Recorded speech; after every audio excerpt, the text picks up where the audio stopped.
Hey everybody, welcome to the Gecko Pod. This is episode number 11. We have Will and Audra from Flawless Crested Gecko. We are a podcast for the gecko community about breeding geckos as a hobby, and we also talk a lot about business. And we interview breeders to see how they've developed and grown their craft, how they care for the animals. We talk sometimes about market trends and morph trends and things like that. And so Will and Audra, man, you guys don't even need an introduction. Yeah, you guys are so well known in the community. And it was really good to see you guys at Tinley. I wish I got a picture with you guys. I didn't, but I wish I got a picture. But it was really good to see you guys. Yeah, we did get I got a video of your backside actually. When we ate at the hibachi place, I was like, yeah, it's awesome. Was it Yes, right I when the made it. flames were going out of the onion? Yeah. yeah. I made it. I'm famous. But yeah, how are you guys doing? How have you guys been? How's Tinley for you guys? It was definitely an experience. That was our first time at Tinley at all. Yeah. So everybody knows that we've been trying to vend Tinley, but obviously that didn't pan out. But it's okay. We got to attend for the first time, and I do recommend that. Absolutely. Because it's a whole different ballgame than any other show that you ever. How would you say it compared to Schaumburg? Oh man, There night is and no day. comparison, Schaumburg yeah. had a nice turnout for what we're used to And it's on the East Coast. It's an extremely nice convention center Yes. in Yeah. Schaumburg, connected to a Renaissance hotel. But the actual influx and people actually spending, Pales in visiting, comparison. Yeah. man, yeah. Tinley, I think, who was it that was, I think we were talking to, maybe MJ on Trap Yes. Talk. We were talking to Yeah. him, and he referred to Tinley as a unicorn in Right. the industry. And it is. It's like just some other world you step Right. into. I call it the Super Bowl of shows, shows. definitely. Yeah. Yeah. It was cool. Yeah. Yeah, it was We good did seeing not so many buy people there. anything. Yeah, we didn't We get a didn't buy chance a to buy any. single- We You didn't buy tried, anything? but No. man, by the time we Some made it back food. around to actually finally make some purchases, what we were looking at were Gone. gone already. So, What were you guys eyeing up at the show? What like generally? mostly snakes. Yeah, Mostly Okay. snakes. because we're building that as well. Yeah. Yes. And then we did take a look at, or I did, because we had to actually split up. Mhm. And she took a camera, went one way. I took a camera, went one way, Mhm. and we still didn't get to see the entire venue. Wow. We would There's a lot stop of and talk. Yeah. But that's the part of us. We want to make sure that we take that entire vibe of what we have going on, and we actually greet and meet the people that we've been talking to online for so long. Yeah, we that's actually important. give them that time. We appreciate them. Mhm. So we weren't in no rush. Any community. sport, whether it's monetary, whether it's a like, whether Right. it's a, hey, you guys are inspiring me to do something. Hey, can you help me? Any of that in our book is worthy of getting to meet that person and Right. getting to like Mhm. reach out and touch, these people that support us so much and create this ability to do what we're doing right now. Right. Yeah, that's cool. Have you guys met before, right? AJ and Oh, Yeah. AJ. You guys I met was at the first show they ever vended. Yes. Oh, really? Yes. Which show I was was at a this? historic event in Fort Mill, South Yes. Carolina. That's I right. wasn't there Ah. actually. That's back. Yeah, she was still I working. was still at that time, yeah. working nights as a deputy, as a sheriff's deputy, and I was on weekends. Ah, Yeah. Mhm. It was When was I that? just happened to be there for, the perfect snowflake falling from, No, it was just random. That was honestly a really bad show, if I'm being completely That's what everyone honest. said. That was a really badly attended show. I'll just say that. Really. See, it's so hard for us to gauge. Now, I think we can kind of gauge it a little bit better now. Yeah. Believe it or not, we've only been vending. We've been doing it for 6 years, but we've been vending now for a full year. Yeah, That's just it. now for a full Okay. year. Yeah. And from January to now, we've vended 3 shows. I'm right. Okay. oh wow. So we did most of them. Most of them were from right September September, October, to and November. Yeah, December. Yeah. we were going like every week, running Baltimore, running all over. So Yeah. It Trying was to get that fun experience, though. It was yeah. fun. We were meeting. Was there any people. shows that were highlights for you as far as vending? I think every single one of them had certain things Something about it. them. Because we have people in our inbox literally every day that whether we met them at a specific show, that maybe it hasn't been a full sellout show, but they've kind of stuck there with us and we still have hanging in people there. who met us at actually. You'll see him posting a lot and making a lot of comments on our stuff, and is very supportive of us. His name is Travis, and he and his wife met us at a show. I can't remember which one it was at this particular time, but they met us, and he said he only got to talk to us for a couple minutes, but it inspired them to start a business, and they've now become Patreon members of ours. So it's pretty cool. And then and we speak with him almost on a weekly, and it's more than that. It's interesting because they want to go a certain path, and I think anyone can truly do this if they put the time in and apply themselves. And it's like there's no real true cheat code to it. It's just kind of you got to apply yourself and hit that pavement and keep grinding. Just grind. Just grind it. Grind it out. Make some good decisions, business decisions, and absolutely, just keep on going. Talking about the beginning, you guys started, you mentioned 6 years ago? Yes. 4 years ago?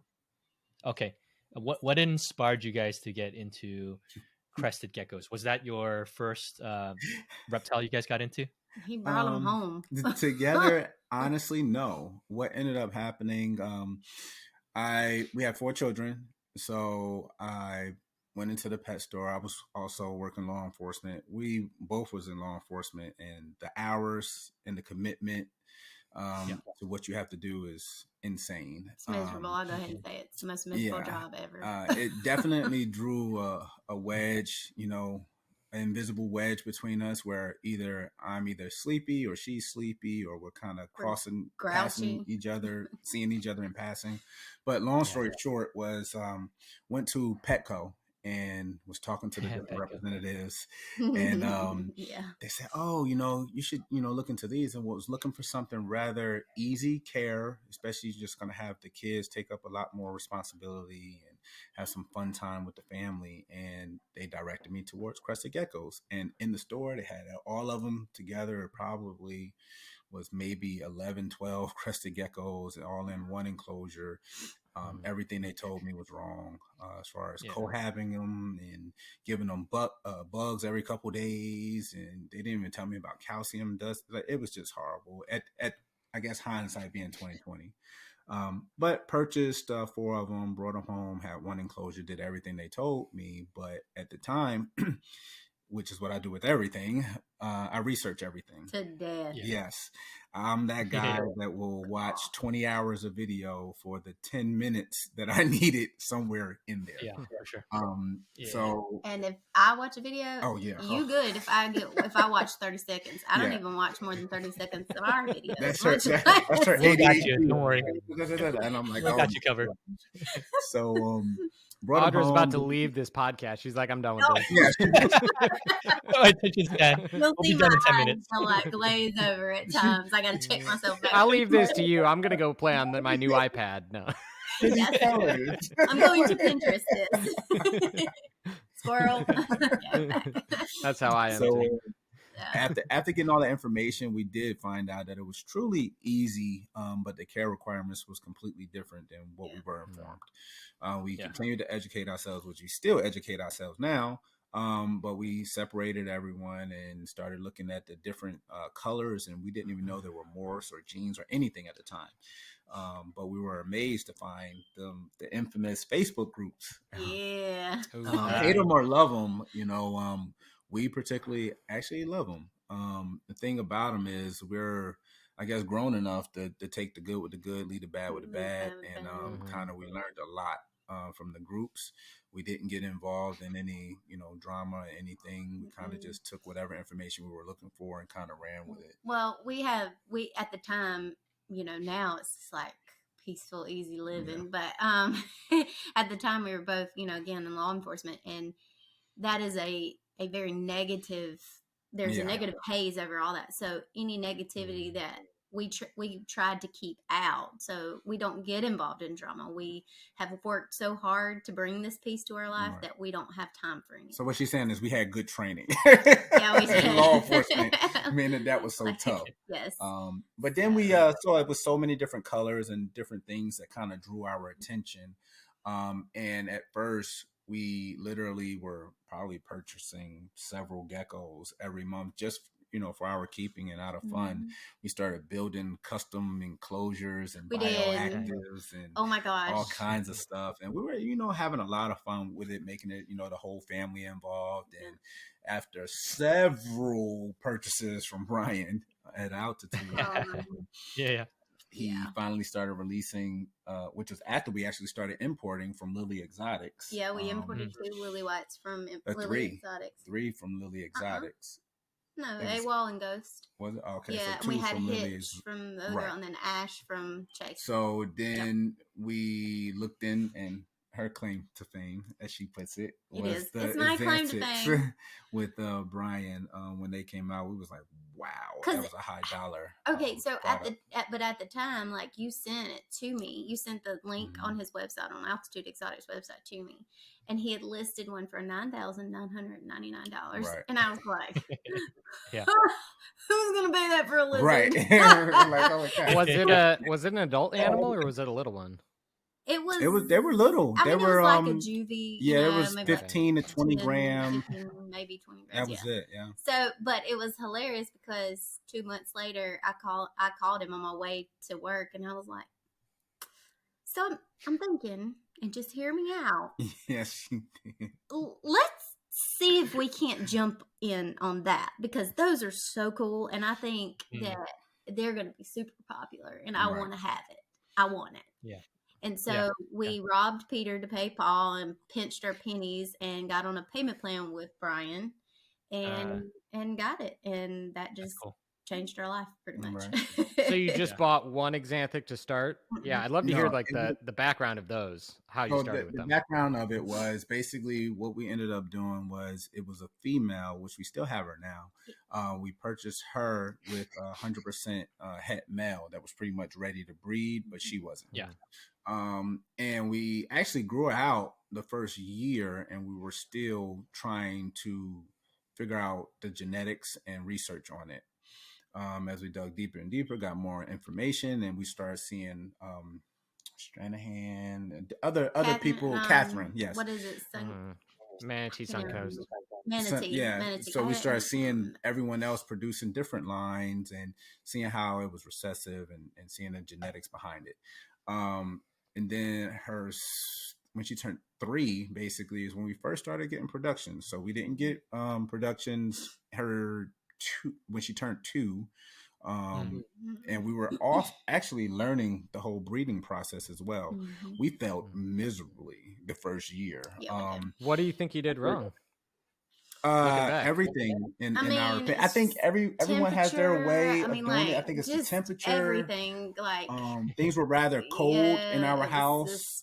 But the gist of it for us, and again, our way is a way, it's not the way. We kind of always prefix that, But a good rule of thumb is we used to take our male gecko out of his enclosure, take our female out, and put them into a separate tub, completely empty, and kind of just look at them. I was like, "Are you going to do something? Are you going to do something? Are you going to miss? In the dark, he missed. Keep checking on them. Keep checking on them." I mean, everything we did, honestly, was trial and error. Even leading up to that, feeding wise, we figured out, hey, we're going to do bugs, once a week. We would take them out of their enclosures, put them in feeding tubs just to feed bugs. It was a nightmare. We did so much double work. It was insane now looking back on it. But it's trial and error. You're trying to figure it out. Now we're like...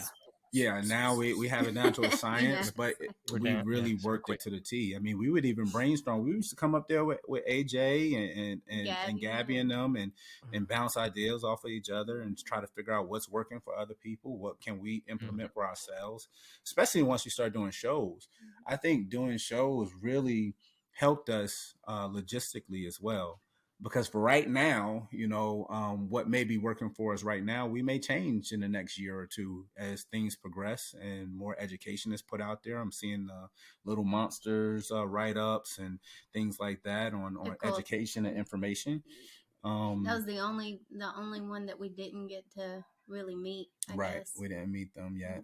But as far as that information is putting that out there, we feed twice a week now. Before we went from, let's see, feeding every other day to feeding 4 times a week, back down to 3 times a week, bugs twice a week, to now we're finally set where we do bugs once a week and we feed twice a week total. And it just so systematically you feed 3 times a week, 2 times diet, 1 time bugs. Yes and no. Yeah. We feed, our whole schedule is feeding and cleaning on Mondays and Thursdays. Monday is going to be Gecko diet. Thursday is going to be Gecko diet and bugs at the same time. Okay. So that's pretty much our complete schedule. That takes us from like Friday, Saturday, Sunday, and then we're feeding again on Monday. Right. So it's like by the time they get what all they want out of it, it's time to start over again.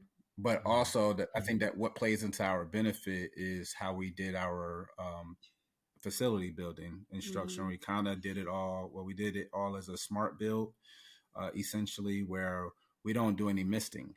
So every enclosure has standing water to walk up and drink, fresh water every time we go to feed. And we control the entire facility's humidity. We have a humidifier. We have a dehumidifier. We keep it around 60 to 65%, 3 days on, and then 2 days we dry it out completely. And we continue to work that cycle. Gotcha. So do you just turn when you say you dry it out completely, what does that mean? Mm-hmm. We go down to about 40, 45%. So you run the dehumidifiers after 3 days to drop it out. Wherever it's on a schedule. So we have it set on GoVs as well as on the app because we have 2 mini splits that's set up in there. Yeah. But the humidifiers, they're actually set up on these what's the app? It's a Wi-Fi plugs where Wise. It's a Wise app. Yeah, Wise. So I use a bunch of Wise stuff too. You can plug the units in, and then basically we can control them to a point where the humidity, when it hits a threshold, it'll activate that plug, or when it hits this threshold, it'll activate and deactivate this one. Cool. And then you automated. Everything's automated. Everything's automated. You can override it, but everything's automated. Yeah. So like if we're in, Chicago, right, and we have 5 different, is it 5? I think it's 4 or 5 different camera angles, like where we visually and can hear and see from our phone what's going on in our vault at all times, along with our temperature reads and our humidity reads, and everything is just, we can change anything from wherever we are in the world. Plus we can catch those slacking workers, those kids down there when they, washing tubs and, child labor. Yeah. He's got to clean better. I see you guys, right? Well, yeah, we'll talk about your facility some more in a bit, but so you guys started collecting in 2016 then?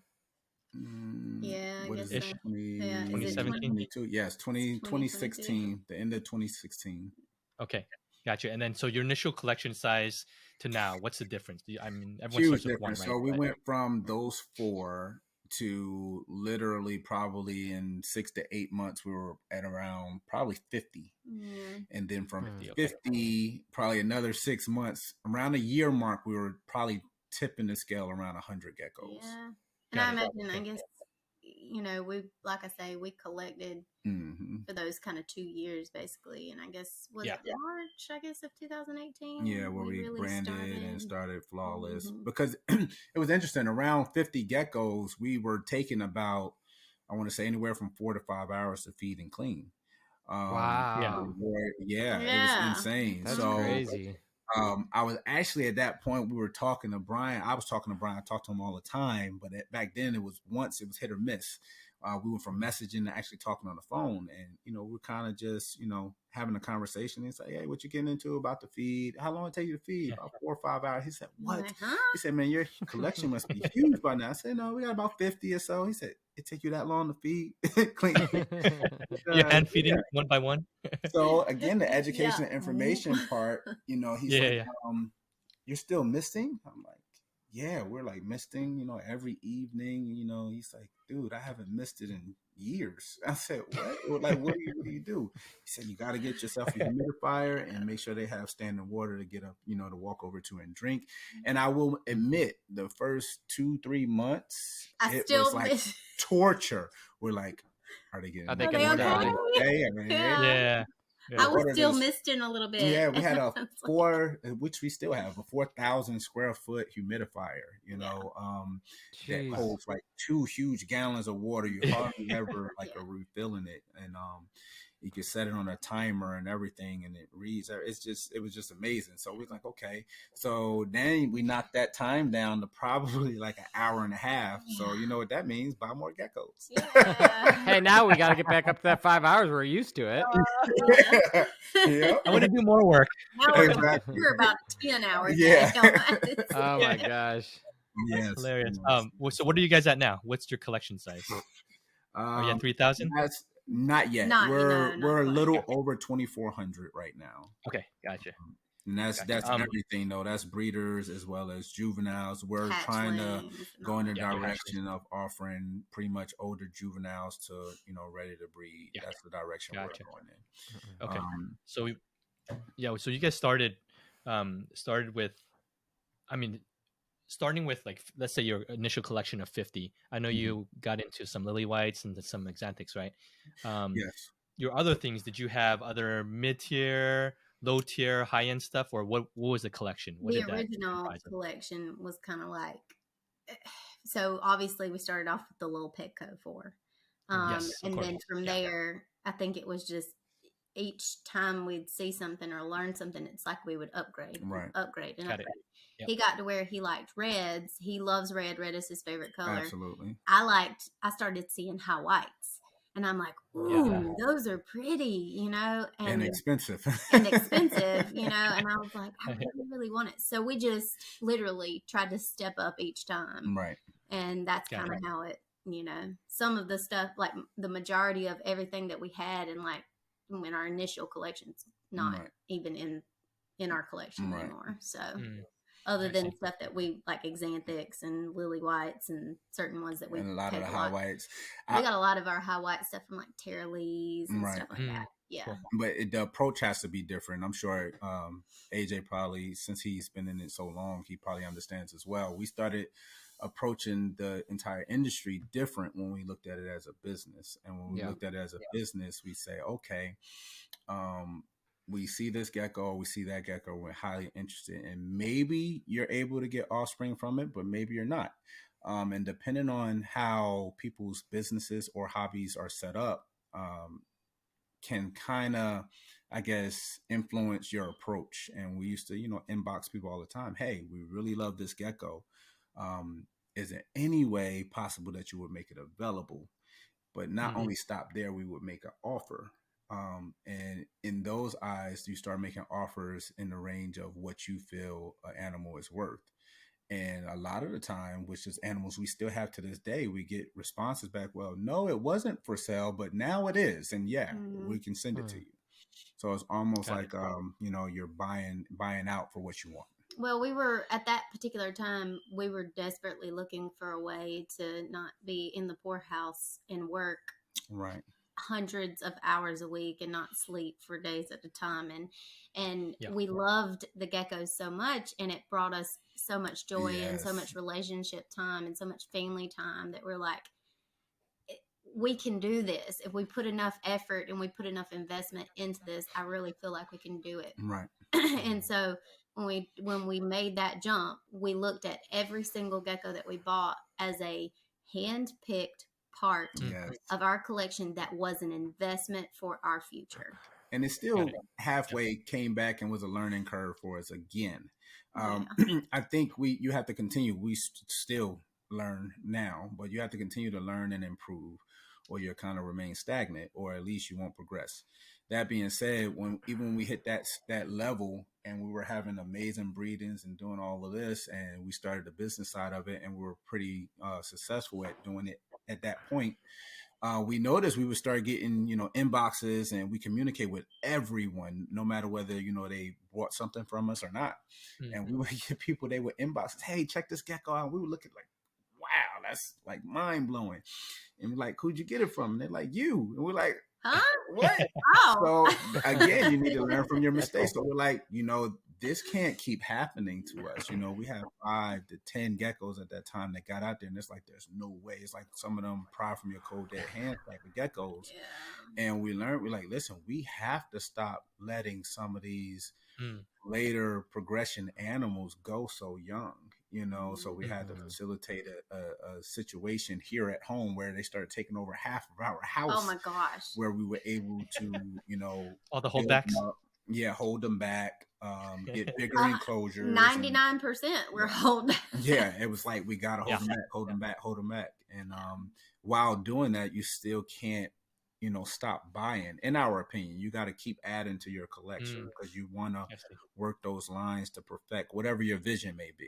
You want to diversify. You want to really have that variety. I mean, if that's where you're going, if you are very specific about what you're doing and you want to just have like one particular thing, then it needs to be like, the best top tier. Nobody can even come close to what it is that you're doing. But as many breeders as there are out there, and as many great breeders as there are out there, like, you really do need to diversify in your collection. And that would be our professional advice, because if you think about it, I mean, AJ would know better than we would, as far as how long these animals have been around. We have so many people keeping for such a long time, and you're discovering Exantic 16 or so years in. You're discovering Sable and Cappuccino like now. Like, I don't think that's all the genes that's out there. I mean, we imported 250 geckos into the States before they closed it. I think there's so much opportunity out there. So I go there because if you close yourself off from continuing to add to your projects, don't you close yourself off from progression, in a sense? Yeah. So Gotcha, and we've bought from everyone out there. Like, legit, we keep talking about AJ and his what is it? We love the Felix Julia stuff. Or? Felix Julia kid. Gosh, we keep saying, we keep going back to it and going back to it and going back to it. And, well, I want one of those empty backs from you, so let's make it happen. Yeah, maybe pull one out of the holdback rack. I'll do it for you, and we'll make it happen. Serious no, actually, we will. We haven't revisited that since we inboxed a while. We both have had you got to see the next generation ones. The new ones are even better. I can believe it. But that being said, hey, same here though. You know how it goes. They get better. Secret stash stuff. Yeah, that's our secret. It's funny because we've reached the point, now we try our best to really plaster and hammer social media, and now we've gotten to the point where we have full-blown like photo shoot days, with crested geckos, and now we're trying to hit, you got to stay up with the let's be real. You have photo shoot days. I take a picture with my cell phone and do reels and TikToks and all sometimes that. Those do better than the like studio photos. I know, right? They actually take a picture do. like in a dark closet on your hand, and that will get like 1,000 likes, and you're like, what? Yeah, so and that's, I feel like, I hope we're not going all over the place, but that's kind of the point of what, like, even with Instagram I think is such a more powerful it's a very powerful platform than as far as Facebook, I guess, right now, capitalizing on the actual sales and stuff. Facebook was originally, because we have like close to, I think, 23,000 followers on Facebook, and on Instagram, when we were at 2,500 to 3,000, we were still the turnover on the the actual business side of things, the profit side of things, where we were actually closing deals, we were closing things. That Instagram was where it actually happened. But it's also still hard trying to learn that algorithm because it's always changing. I think everyone here actually even deals with it. If you have 5,000 followers and you post a video, a reel, a picture, it doesn't matter what you're posting, they're still not legitimately pushing it to all 5,000 of your followers. No, They're maybe not like seeing 10%. Right. Maybe. Exactly. Yeah. Exactly. Yeah, So it's confusing. Yeah, it's very confusing. You have We- 6,000 followers and you'll get like 200 likes 200 on likes. 200, Yeah. 300 likes on a photo. And we've just Right, it's become crazy. used to like, oh, that's good. Where in reality, Yeah. you look at the reach, it's like minute. reach was 900 people. I'm like, Right. why wasn't it 6,000? this But is- that's this not is the way it key. is anymore. Yeah. So, Exactly. and for all of the us as well, you know, but all the new people getting into it, they want to figure out how to grow. Well, honestly, the way that you need to at least attempt is on Instagram. You want to try to use everything that they offer you. So right now, the hot thing Reels, is live. reels. So you want to you got to use your lives, because you got to think about it. So if you have, just like you said, even if it's 1,000 followers and you post a picture, that picture may reach 5% of the people. And if you disappear on Instagram and then post, you know, a week later, it may hit just 3%. You know, but hey, if you hitting that 5% and you posting every 48 hours or whatever it may be, you may hit that consistently. Then you do a live once a week. Now they're up at the 10%. You do a reel every other day. They're up at the 50. You got to figure out what's working. Their algorithm, and it's changing constantly, especially Instagram. Absolutely. Yeah. Yeah. Whenever they did the whole meta thing and all that, it really changed. What do you? everybody up. Question for you guys. What do you think about? I know there was a while where there was some scariness with Instagram pages going down, and their terms are very fuzzy about what you can and can't use their platform for. What's your take on that? Because I see some people full bore selling on the platform and other people not. And some people get deleted and some people don't. Well, I think, okay, so when we research more of their policy, the thought process behind it, what they say is that they don't do online animal sales. If you have a brick and mortar store, then like a storefront or store, then you are able to sell animals online, or at least tell that they're available. You know, the thing is that everyone here it's very ambiguous as to what brick and mortar really is because your home this could is be where brick we and house our mortar. animals. It is all brick and mortar. Like if you have tax ID, if you have claiming tax on your ID, taxes. We actually sat down and LLC. spoke with Tiki's. They had to go through the same process. They just got theirs back. They did get it back. Yeah, they just got. We actually talked to them in Tinley. They just got it back after Tinley. Now this past week, they got it back. Yeah, but the thing is like when all that went down, it's like he jumped on YouTube and he was like, how do we get this back? Because we had just reached like, I don't know, 5,000 followers. Of like, we worked really hard for that, and so as little as it was, it still is like something we worked hard for. Right. And so he's jumping on. And he's like, okay, so this person did this person did that. He finally figured out a way to do it, or to at least attempt. So he did it. He worked, and our account came back up. I think it was 48 hours later. 48 hours. Well, when that happened, then we put it out to all the people that had issues. Hey, message us because we this is what's their NC Scales and Brett and Gabby with North Menagerie and Kawajunga. There's been several. It was so crazy that 4 people in a month, 2 weeks. Yeah. But it's interesting that on the whole process, it's very, I guess, simple now looking at it, but the research is all over YouTube as far as what we did and what we actually utilized for those guys to get their accounts back as well. We was in constant communication with them, walked them through the entire process. But it was very, I guess, asinine in a way on how it all happened. Is there things you can do preemptively as far as having certain documents on file with the platform, or do you just have to kind of bandage it when it goes wrong? Don't believe so, because we had everything legitimate right from the get-go. So when I did the research, it said, hey, Do you have a EIN number, tax ID number? We submitted all of that. We took the little picture with the holding little thing with your username, sent that into them.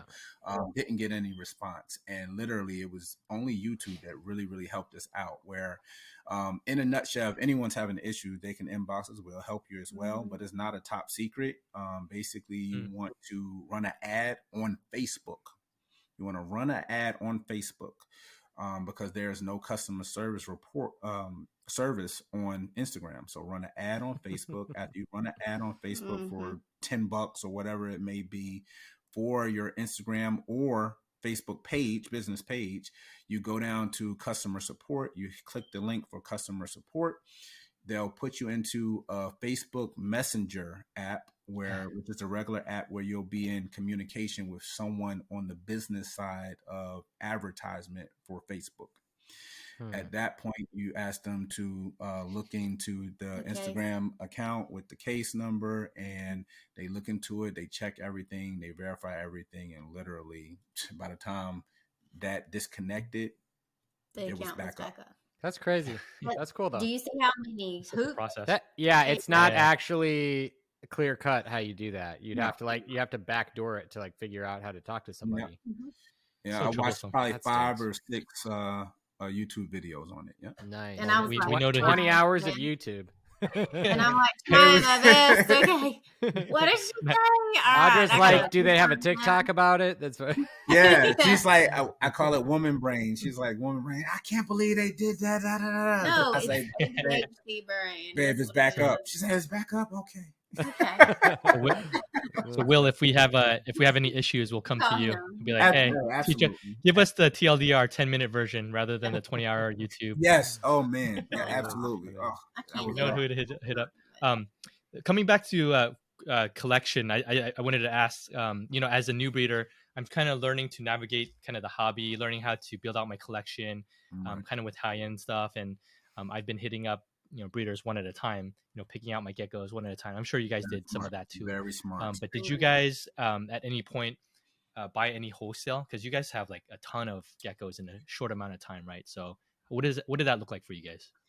In the original couple of years, what we did was we had checked into different people and asked different people's advice on where to go for babies, that we could buy babies or juveniles and in bulk to get them here. And AC was one of them. I think we had a couple of lots from AC Reptiles. We did do tikis several times.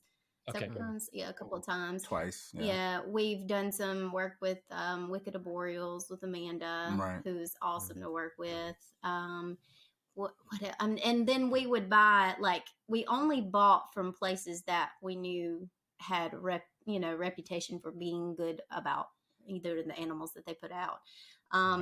Then we would go to say Tara, for instance. We bought Lily Who from her, and then I think we bought Casanova from her, and we bought Panty Dropper from her. Yes. And and that was named by Tara. Yeah, just it's named by her. Not by you. Putting that out there. So we just picked certain breeders, and we liked these 5 or 6, and we would just put it all in that particular time and buy those. And then you got to respect the industry too, because for us, we were so gun-ho, altitude. Yeah. I mean, I had an open platform, open door. I'm like, hey, we need a bunch of geckos. We're going to grow them out. We want to hand pick what we want to keep. What can you offer us? We were buying nothing. But we do. Get lost. Well, it made sense. It made sense. So to us, it was it was like a mentoring in a way. He's like, listen, I have a system, is the way he put it. I have a system. Brian's like, if I was to sell you 50, 100 geckos, no matter what it is in wholesale, then I will mess up my system. I said, how? Well, he does it in a way actually that we're chasing. We want to sell full-size geckos. We like ready to breed geckos. It takes it for us. You get what you pay for. You already know what it is. You don't have to deal with. You told someone that it was a female at 7 grand. You don't know any of that. So it's the area we want to go toward. And he's like, well, at that point, he's like, if I wholesale them at a wholesale price, then I'm missing a gap of geckos in my whole routine. Yeah. I was like, I never thought Makes about that. perfect So sense. he actually directed us at that time, a few years ago now. And he's like, hey, reach out to AC. Crazy thing about it, we did. And we were lucky at that time to get a batch of geckos from AC, because AC now is even like, look, you're hard pressed to get, wholesale even from AC, and they're trying to fulfill their pet store orders apparently. Yeah. Did you guys get a lot of? So did you guys buy wholesale babies, grow outs, or were they like subadults or babies? And Okay. then at that time we were able to actually grow some out. Grow them all out. We kept a lot at that time that we thought had, I guess, the potential to go somewhere for us, and that's one thing. Like for instance, and we like a lot of our ready to breed females also came from Ryan. Like we bought at times we would buy like 13, and we would just go quiet. Got the kids coming in. We would buy like 13 or 15 or 20 here, and then it was just like they were the ready to breed ones. They were the ones he was offering up for a Black Friday sale or for something like this.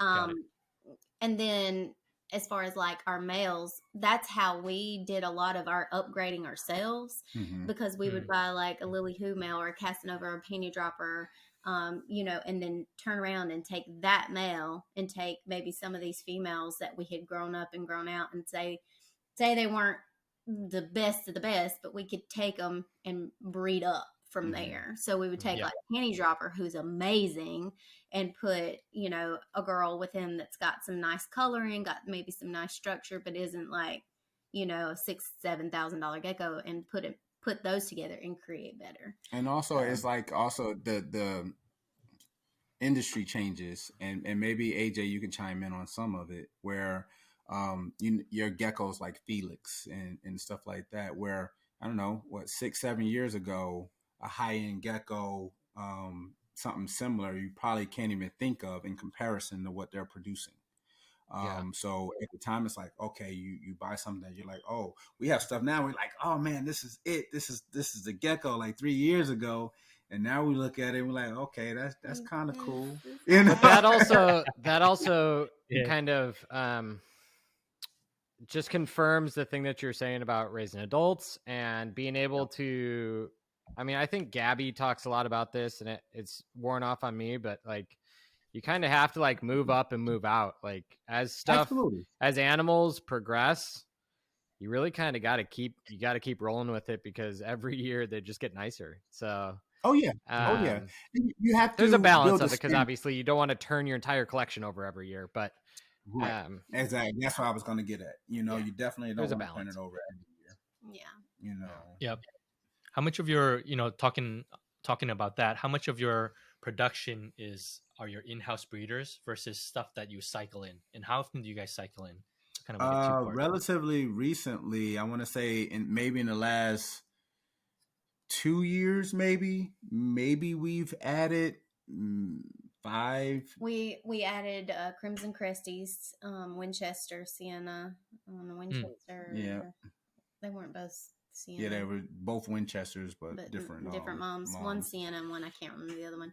We added that. We added prior to that, we added the cappuccinos from RCK, which is a whole different program. It's a whole different program. They haven't even nothing's been done with them just as of yet. We're doing frappuccinos and going forward with that. As far as, let's see, what else did we add? We didn't add a whole bunch. Not a whole bunch. We started to kind of settle down and look for very specific stuff. And a lot of our best productions, people haven't even really seen yet. We try to show off a lot, and that's what goes back to kind of our photography days. I like this gecko day. But we have a whole series, the Diamond series that we're kind of pushing. We have a few episodes that's recorded that haven't released yet.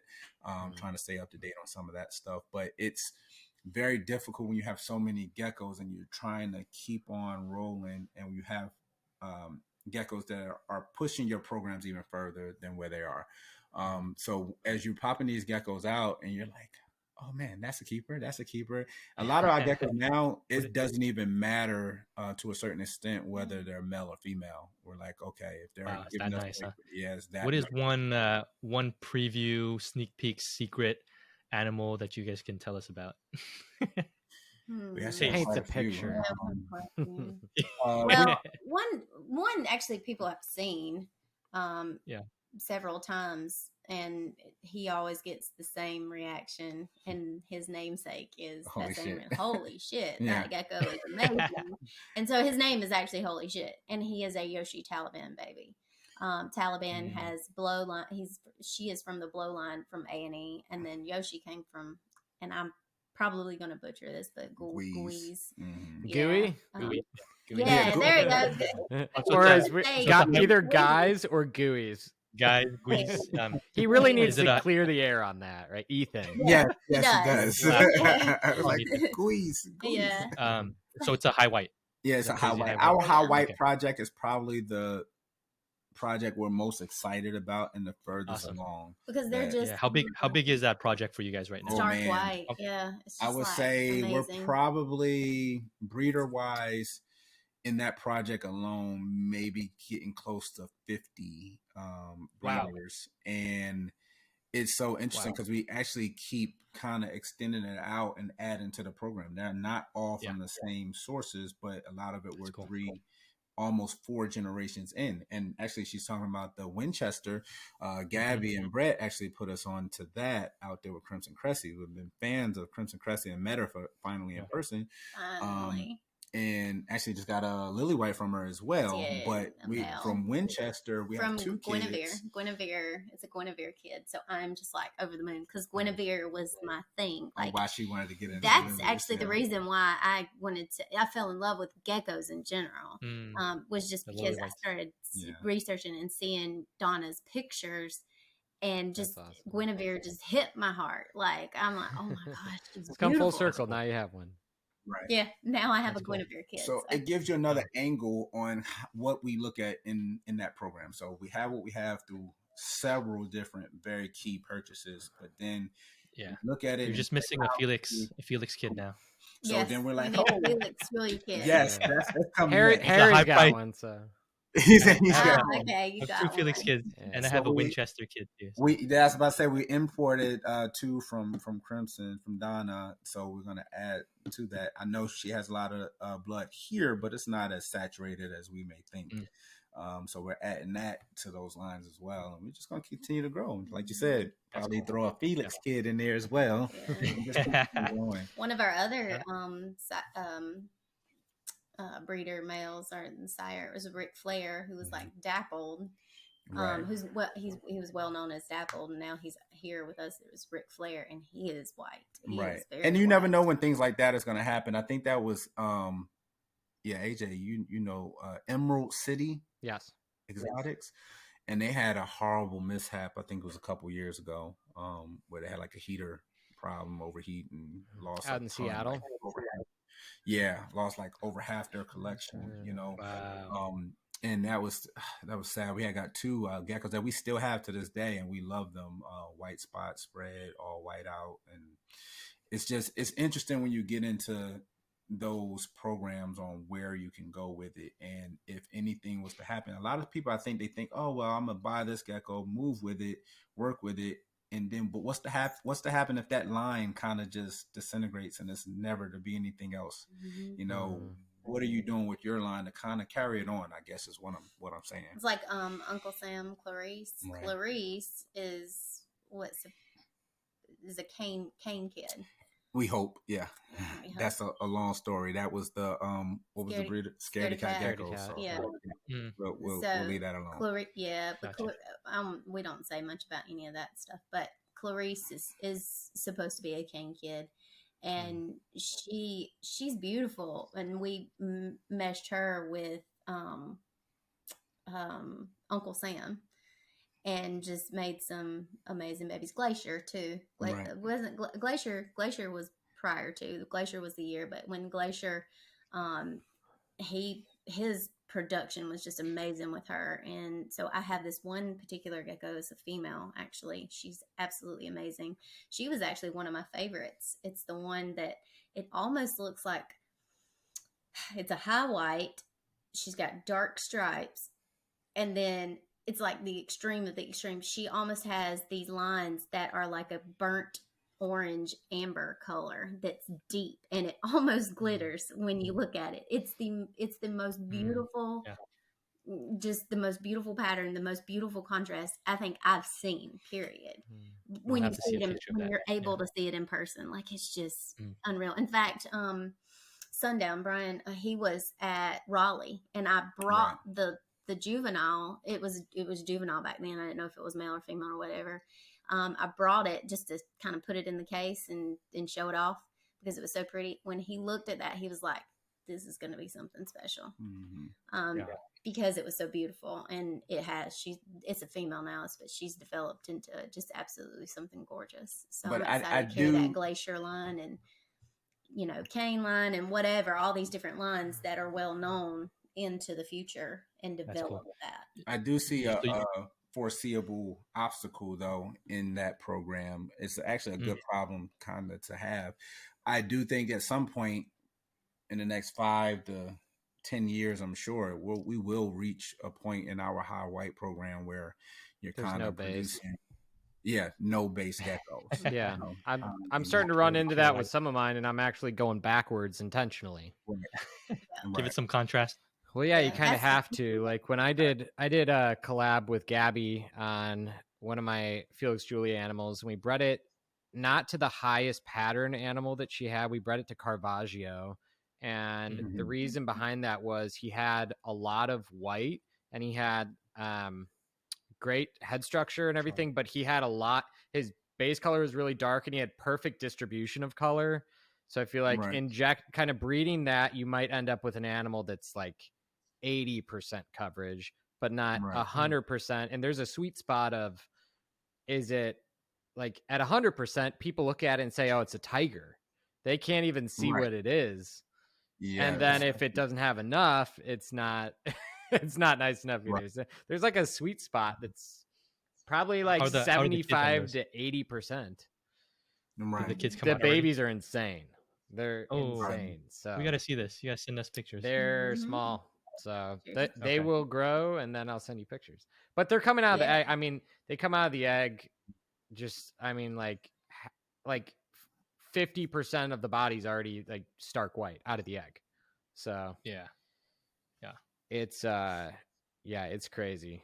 It's coming along really quick. So that's cool. I'm excited. That's cool. We're still here. Just we're good. Yeah. We're good. Gotcha. Your video cut out a little bit, but no worries. Yes. I'm sure you guys will pop back up. We can hear you. You can hear us. You guys are like you're like the ghost in the creepy house. We can just hear you talking from a distance. Exactly. But yeah, Harry, they're looking crazy. Every time I go over there, she's like, "Oh, you want to see the next clutch?" And like the next clutch is as good or better than the previous one. So this whole season it was Caravaggio. Yeah, Caravaggio times the animal's name is Piccolita. And next year, Piccolita is breeding to War Room, which is from Winchester. I think next year we're just gonna say screw it and just go full white. And see what comes out of that. Yeah, we'll see what happens. The next year pairing should be crazy, and it will give me some Winchester blood to hold back myself. So the Winchester stuff is cool. How's yours looking? Is it good? Yeah, at the Winchester kid, it's pretty white. I think it's my whitest one. We'll see how it grows. It's growing slowly. Is it a boy or a girl?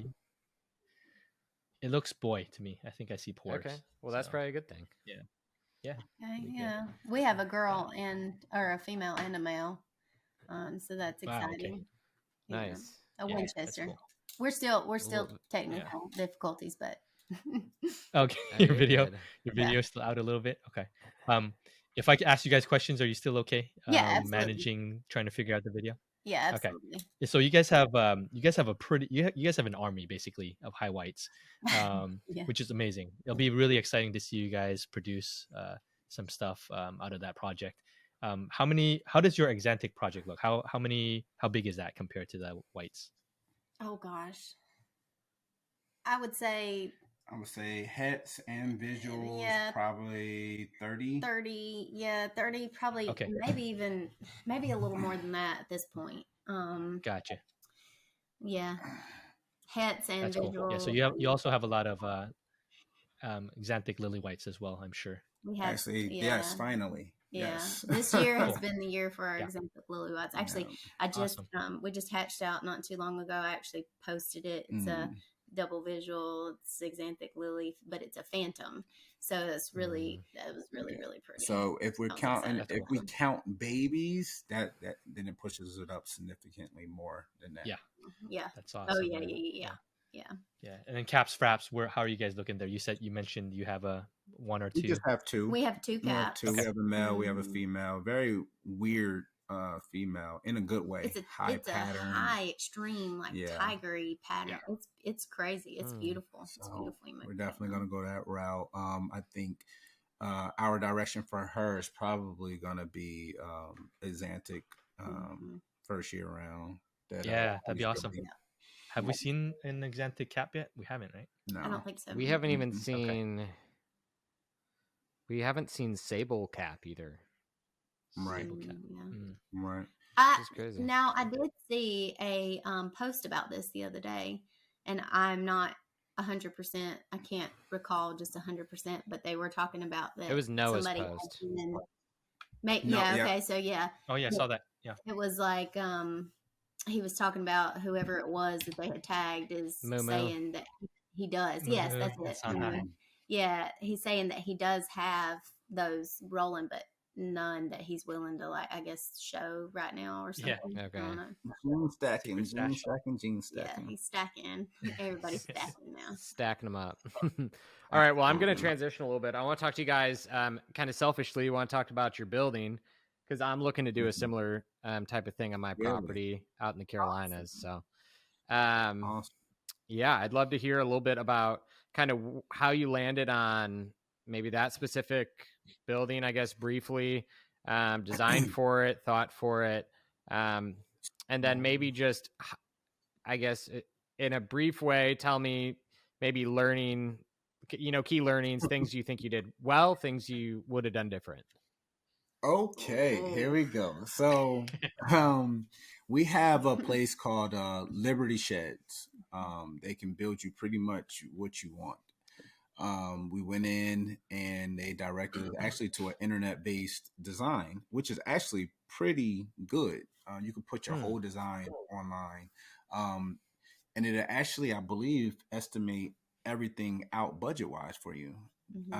But when you go in, there are certain changes to it where for what we were doing that they were actually able to give us even better of a deal. Less windows, less doors. Right. We didn't do any windows at all. In fact, it looks like one trailer mobile home. Right. Yeah, it's just like a spaceship. Our HOA, like they flipped the because people we had to get approvals and flipped everything when they saw this big thing coming in. Wait, you want no windows at all? We wanted no windows. No windows. This is a torture chamber? What's going on? I know, right? I mean, I come from the inner city, so you gotta also from. It's easy to break through a window. Yeah, absolutely. So it's like, and we still have cameras on the outside, inside, and it's like no one's even. I told him that, like we're like. You're not living in Detroit anymore, Will. Come on. I know, right? I don't know. I'm stuck. You know. But it's 16 feet wide, about 50 foot long. So yeah, have a door on one side, each side. A door on the other. We designed it that way. Color, you can pick out your color, your roof, everything. They leveled it out. It's sitting on cinder blocks, but we also have a false brick wall to kind of match the home. It had to match the home for our HOA. Yeah, for the HOA. You were able to do that with an HOA? Yeah. That's surprising. I feel like they won't even let you like park your camper on your driveway. They won't let us park our trailer. Yeah, they won't let us. We got to park it in the backyard unless like, it is hooked up to your vehicle. Yeah, so we kind of just back the car up. That's crazy. It's just the most leave ridiculous thing ever. Oh no! But believe it or not, I mean, hindsight being 2020 and looking at it, they're pretty lenient. In the neighborhood we live in is an older, kind of snooty, bougie. that's a good word. Neighborhood. They're bougie here. We're not bougie. I think they were more annoyed that when we finally took delivery, that they were calling her phone and we were asleep because and they were supposed to be calling me. So were they blocking the road with the thing for like an hour? Yeah, for like an hour. They were calling the HOA. They were. Oh no! I went outside. Nobody came knocked on the door. No. They it just was sat the weirdest there. thing. They just sat there. Funny. I'm like, wow. But we had a whole audience at that point. But you know, the technology wise, as far as building these buildings is really advanced. They had, I'm sure, had to be at least a $50,000 trailer on the back of this rig where you go and they back it up, and they never, if 18-wheelers, you have to pull up, back up, pull up. There was no correction steering. Literally, you back up, and the driver never has to get out of the vehicle. He has a lever where the trailer portion, he's able to drop wheels from the trailer and slide the trailer left and right from the driver's seat. It was insane. He fit an entire 18-wheeler tractor and trailer behind the tractor. Insane. To drop it off. And he even said like he hated the idea of coming back to pick it up. Yeah, he's like, oh, if you move this, oh man, it's gonna be a nightmare. It's gonna be a nightmare, but they will come and pick it back up if we decide to move or something like that. Would it move okay, or would all your drywall seams break and everything just? I think it will. So I'm thinking completely different. When we get our next facility and our next house in the sticks in the middle of nowhere, with no neighbors, we're gonna rebuild again. You're just gonna leave that trailer there, you think? Yeah. But I'm gonna tell you what we are gonna have, and that is a dadgum sheetrock lift. Absolutely, I have one. No. It works. Oh yeah. Yes, I'm the lift. Yeah, she's a lift. She can reach up to about 6 feet if she extends her arms all the way He's putting me on a 6 feet. Aren't the ceilings 8 feet tall? Yeah. Oh man. And I'm 5'3" on a good day. Like you're the top rung.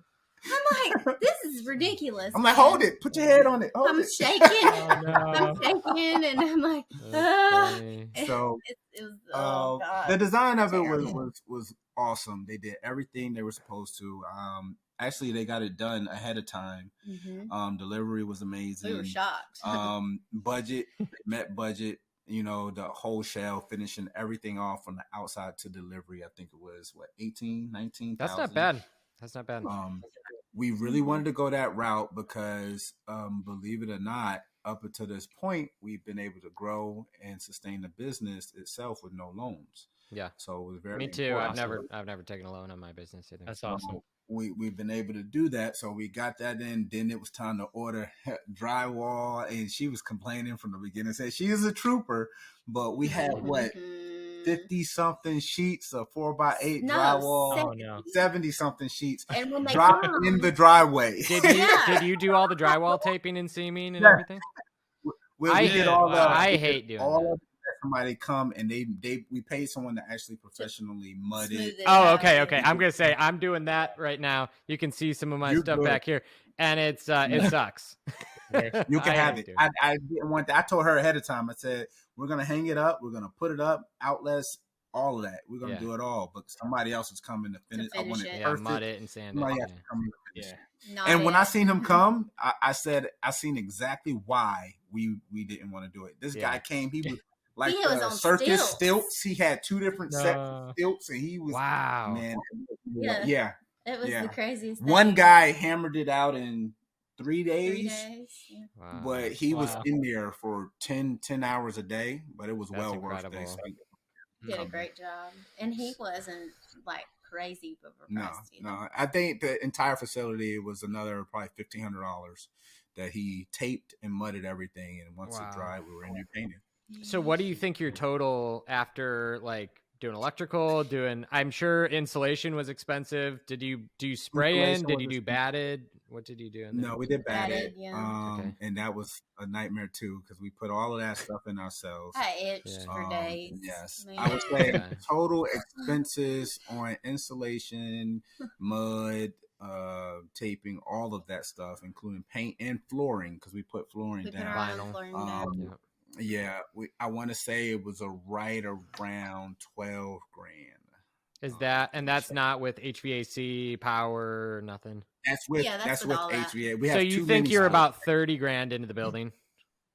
If you're gonna guess? Into the building itself, yes, not the caging and all of that. Yeah, into the building itself. That's not bad. 30. Honestly, though, if we do it over, my opinion, we would not do the flooring. The what would you do? Of the flooring, laminate. We will roll it out and stick it to the floor. Yeah.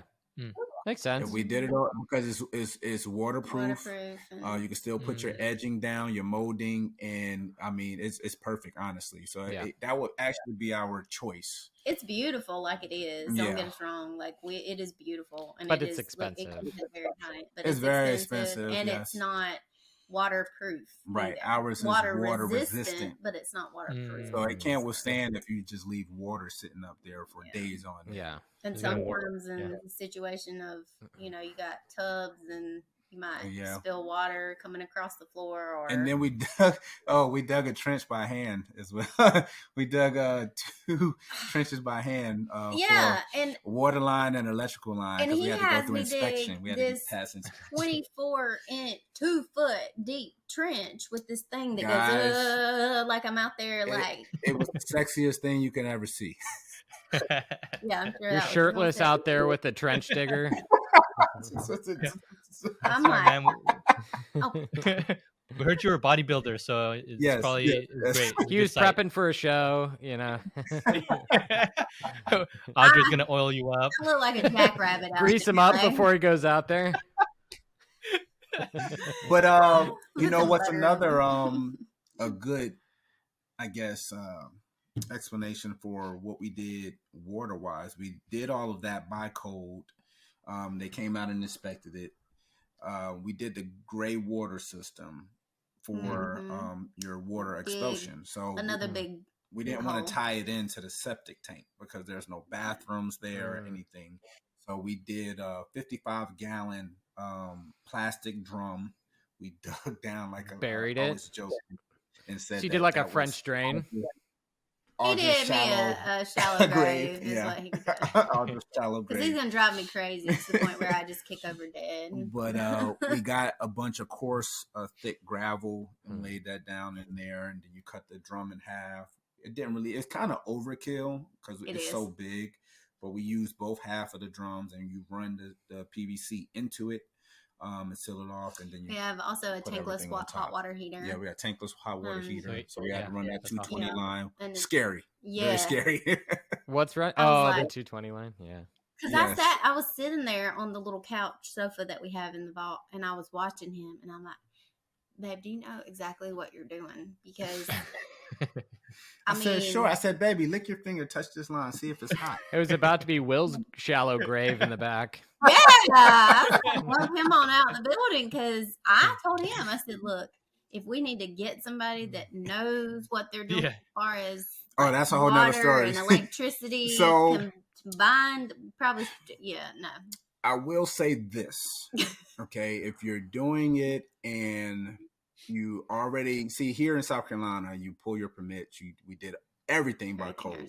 Yeah. As far as getting it approved and getting it inspected. But then in the interior, you do it yourself. As far as finishing the walls and things of that sort. Just make sure that if you do hire a handyman, that he's not a Mexican. Yes.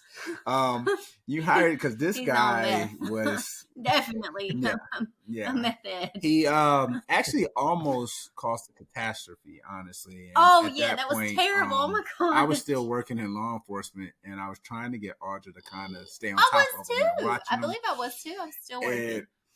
He was at the house. It was like 8:00 at night, no light, no nothing. And he's under the house trying to tie the water line into the plumbing, into the service pipe. And he's like, yeah, I'm done. And, all fast talking to you and jumping in the car. He I'm sounds going. like, have y'all ever seen King of the Hill with Yeah. Boomhauer? Yes, that's how he sounds. That's like exactly how he sounds. Wow. And I'm like, what is he saying? And he's pulling off. What did he say? I go to reach out to him because, I checked everything out. I'm going into the house and I'm seeing water drip and I'm seeing PVC being bent in ways that is not supposed to bend. And I'm like, this ain't going to work. He got me up under this house in pools I called of out water. of work the next day to make sure I got all that stuff together right, because literally it was we were about minute away from having being flooded. A complete flood down there. So that's one thing I would suggest. That's crazy. It's just not worth it. At the time when initially meeting him, he was amazing. But I guess that night he didn't have what he needed. Not a good night that night, huh? No. His dealer just checked down on him apparently. Completely. That's funny. He was definitely going through some withdrawal. Yeah. All right, so as far as husbandry, I'm gonna do some kind of rapid fire stuff here. Husbandry, what are you guys doing for food? So you're doing crickets. Are adults getting crickets as well on that second day? Yes. Okay. And then what are you doing for your powdered food? Are you using Pangea, Rapashi? Which flavors? A few things. Pangea, Rapashi, all flavors. All flavors. We order all flavors. BP Zoological. That's a staple. We've been using that for the longest now. We also supplement our once a month with Da Vinci Boa supplement in our Pangea. We've used bee pollen and goat whey before. So there's just a couple of different things that we do. Right. Okay. Goat whey has been the newest thing that we've added.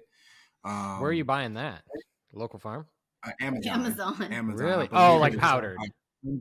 It's a powder. Okay. It's about $100 per 5 pounds. Don't open it up under a fan though. It's very light, so it will definitely blow away. Snowing inside. But it's multi-purpose because you can make yourself a good protein shake while you feed the geckos. So you're doing every time you're making food. Are you doing additions? Are you doing bee pollen every time? Are you doing adding protein every time? What's that? We kind of have a little checklist where protein we'll add every time because it's very minor what we add. We blend 96 ounces of food 3 times every single time we feed. Okay. So every full blender of food, we will give 1 scoop of protein into that blender. So that's consistent. As far as bee pollen, it's a different scooper. So the measurements is quite different. Everything we try to do the minimum where we can get the maximum results. We check our geckos, especially the females primarily. We check the males too, but we check their calcium stacks. Actually did a video on it just to make sure that they're solid and thick and at a good level.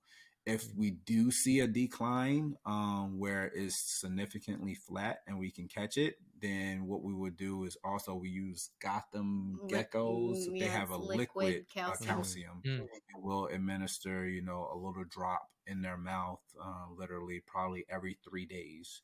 And we've seen significant results with that. We've had 2 females in the last 4 years that had calcium crashes, where the liquid calcium is what brought them back. So you just every few days you're giving them a couple of drops. You just grabbing them. And once they're good, they're good. Now they still get fed the same exact way. It's just supplementing them. To make sure that. Dumb question. What does a calcium crash look like? It almost can resemble. I don't know. I was never as gotten that tail bad. kinking, Dehydration. It almost looks slightly Yes. MBD. It can look MBD, mimic but that. It can also mimic. They'll have some situations where their mouth will push forward a little bit or back up a little bit, and you give them that calcium, and it's immediately in 2 days. It's just they fix it themselves. So visually, they just look off. Yes, a good telltale sign that I've identified, if you look at the base of their tail, whether they have a tail or not, there's actually 2, I kind of reference gargoyle geckos, the heads for the horns. At the base of their tail, you can see 2 horn imprints. If you see that, then you need to check their calcium sats. Yeah, their hip bones are protruding. Yes, exactly. Do you guys just add? What if you just add some calcium? Can you do it? We've never had experienced that. We've never experienced because we've offered everything so minor compared to what we're actually mixing in its entirety. Got it. So I want to say before, again, we spoke with Brian. He does a different mixture. It's like blueberries, rapashi, calcium. He does a mixture every few months. No, we do. Actually, we will use calcium from rapashi. Rapashi calcium, and that's the calcium that we use when we're doing our mixtures. But when you offer them that, especially to the breeders, and not necessarily the babies, we don't really see it in the babies. I think it's by the moms pushing out those eggs and producing those eggs. That's where they're getting hit the most. But make sure you check your males too, because your males can also be affected. We've had one male where he just wants to breed, right. And doesn't want to feed. Exactly. So a question for you. I know. So we talked to Brian, obviously, last week or 2 weeks ago, and talked a little bit about his approach to housing. He does some stuff in groups as far as his juveniles he raises out to adulthood and different stages. What's your thought on that? Because you guys obviously, you don't, I think you've said you don't do it. What made you go that way? And have you and Brian talked about that and pros and cons of that? Actually, we have. We talked about it. He laughs because he's like, one day he's waiting us out on us to stop doing that's it. The fun part to me about the hobby. We like it because I'll mention this first for addressing that. I think the hobby needs more of that. We need to communicate. What are you doing? What are we doing? Oh, well, if you're doing groups, I don't like you at all. It's like, what? Like, dude, let's just have this conversation. Let's just talk. It's not that serious, you know? So you're going to have people that like one thing and some people that don't. There are going to be pros and cons to everything, especially when it comes to time efficiency. The way we do it is not time efficient at all. But as far as record keeping for us, if we have something that jumps out in our collection, we can really trace it down. We can work it to the T. We don't have to worry about which female is this? Exactly. Right, which female is it? We don't have to worry about that. And then we also have it down in a charting system where we know exactly what's in front of us, whether it's daunting work for us or not. But we know exactly what it's not going well, fellas. Like, I still have to put all my babies in the book. I've got them all labeled down there. But now I'm having to go back and write everybody down. And also, if you have a male, in my opinion, if you have a male that's really something you want to work, like an Exantic or a het or a cap, it doesn't matter. Something that you want to work and it's a male. I feel like our way of doing things is kind of optimal. And the reason I'll explain that is if you have any male, it doesn't matter, but you have 3 females set up for them. The way we do it, we'll put them with female. We'll put male with female 1 for 1 week. The next week, on the same day every week, we take him out. We check his weight, make sure he's holding his weight or gaining weight, and then we move him along to the next female enclosure. Then the next week, and we keep doing that. So at the end of the 3rd week, we move him back to female number 1, and we keep that process going every single week, long as he's holding weight or gaining weight. Until we start recovering fertile eggs. And once we start recovering fertile eggs, we then start skipping that female until he works down till he doesn't have any females to fertilize. And the reason I think that that's key in the situation, because you can give him 3 females, you can give him a break, you can push him for 6 females. He's doing the same amount of breeding, no matter if he has 10 females or whatever you're doing, long as he's keeping his weight or gaining his weight. I think that's optimum in growing a very distinct program that maybe you don't have a lot of, or that you're trying to grow, or that you're trying to watch carefully. So in those individual bins, what does that look like as far as cage decoration? I think you had mentioned before, I'd heard you guys talk about egg crate. I use egg crate. But what, a ton of egg crate. Yeah. So what does, I've seen your juvenile bins. What's your medium bin and your larger bin look like as far as setup? So pretty much it's literally the same setup just as carbon copy, just bigger. It's more. It's bigger, it's more, it's taller, it's just more. Yeah. Like, whereas I will cut egg crate for like our 6 quarts, I'll cut like a 6, like a half a dozen amount of egg crate. We basically work it into a system where you know exactly what to cut. After one full tray, you can get 6 out of it. Yeah, you can get 6 out of it. Out of a sheet of egg crate? Right, out of one sheet. Yes, okay. ADHD starting to kick in. Yeah, I crack it in. I think I get quarters out of it. But I'm doing, yeah, but that's for like a shoebox. But you can do, yeah, 6s. I know exactly what you're talking about as far as so I do my 6s, and then I take and get we order tons of greenery and stuff that where we found it to be optimal to put in these particular ones. We'll do vines, but it's all artificial stuff. It's plastic. Our bottom portion, a lot of people use paper towels. We use craft paper. We find that when we feed, because there's a lot of people that for some, they feel that you shouldn't put crickets in the box with them, but we do. Yeah. They've never had a problem with that. And we find that when they're hunting for those crickets, they don't, when they grab at them on the ground floor of the actual container, they don't get that craft paper stuck in their mouth. So whereas with paper towels, we were finding they were getting the paper towel. So I think the reason why people don't use craft paper is a lot of people spray, and craft paper doesn't stand up to the spraying as much as paper towel does, maybe. Now, I do find that the craft paper, if like they say they turn over their water dish or they splash and it comes up, I don't have a problem with it, like as far as mold, it getting mold quick. It does not mold like that. Do your cages, do you get any mold in your cages with the setup you have without spraying? No, which is absolutely phenomenal. Yeah, I struggle with it for sure.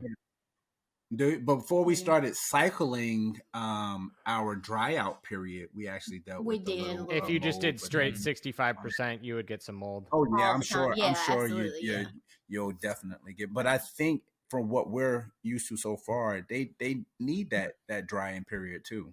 I think they need that drying period as well. And that dry period is more so, it's kind of like a weekly cycle. So literally like Monday, from the weekend, we come in Monday and we do our feeding, we do our cleaning, our spot cleaning and stuff like that. And that's when it starts to dry out because we're back in there on Thursday, filling them back up with water, other than going through every single gecko that we have on Thursday.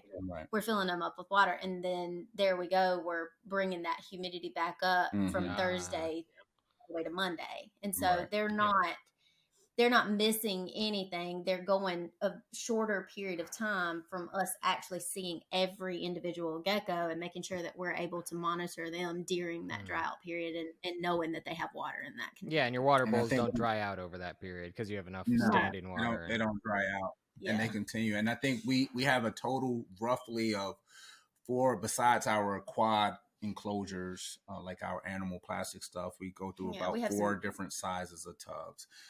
Which was a change this year. We used to only have 3. We had our 6 quarts, then it was like a 25 quart, and then like a 32 quart.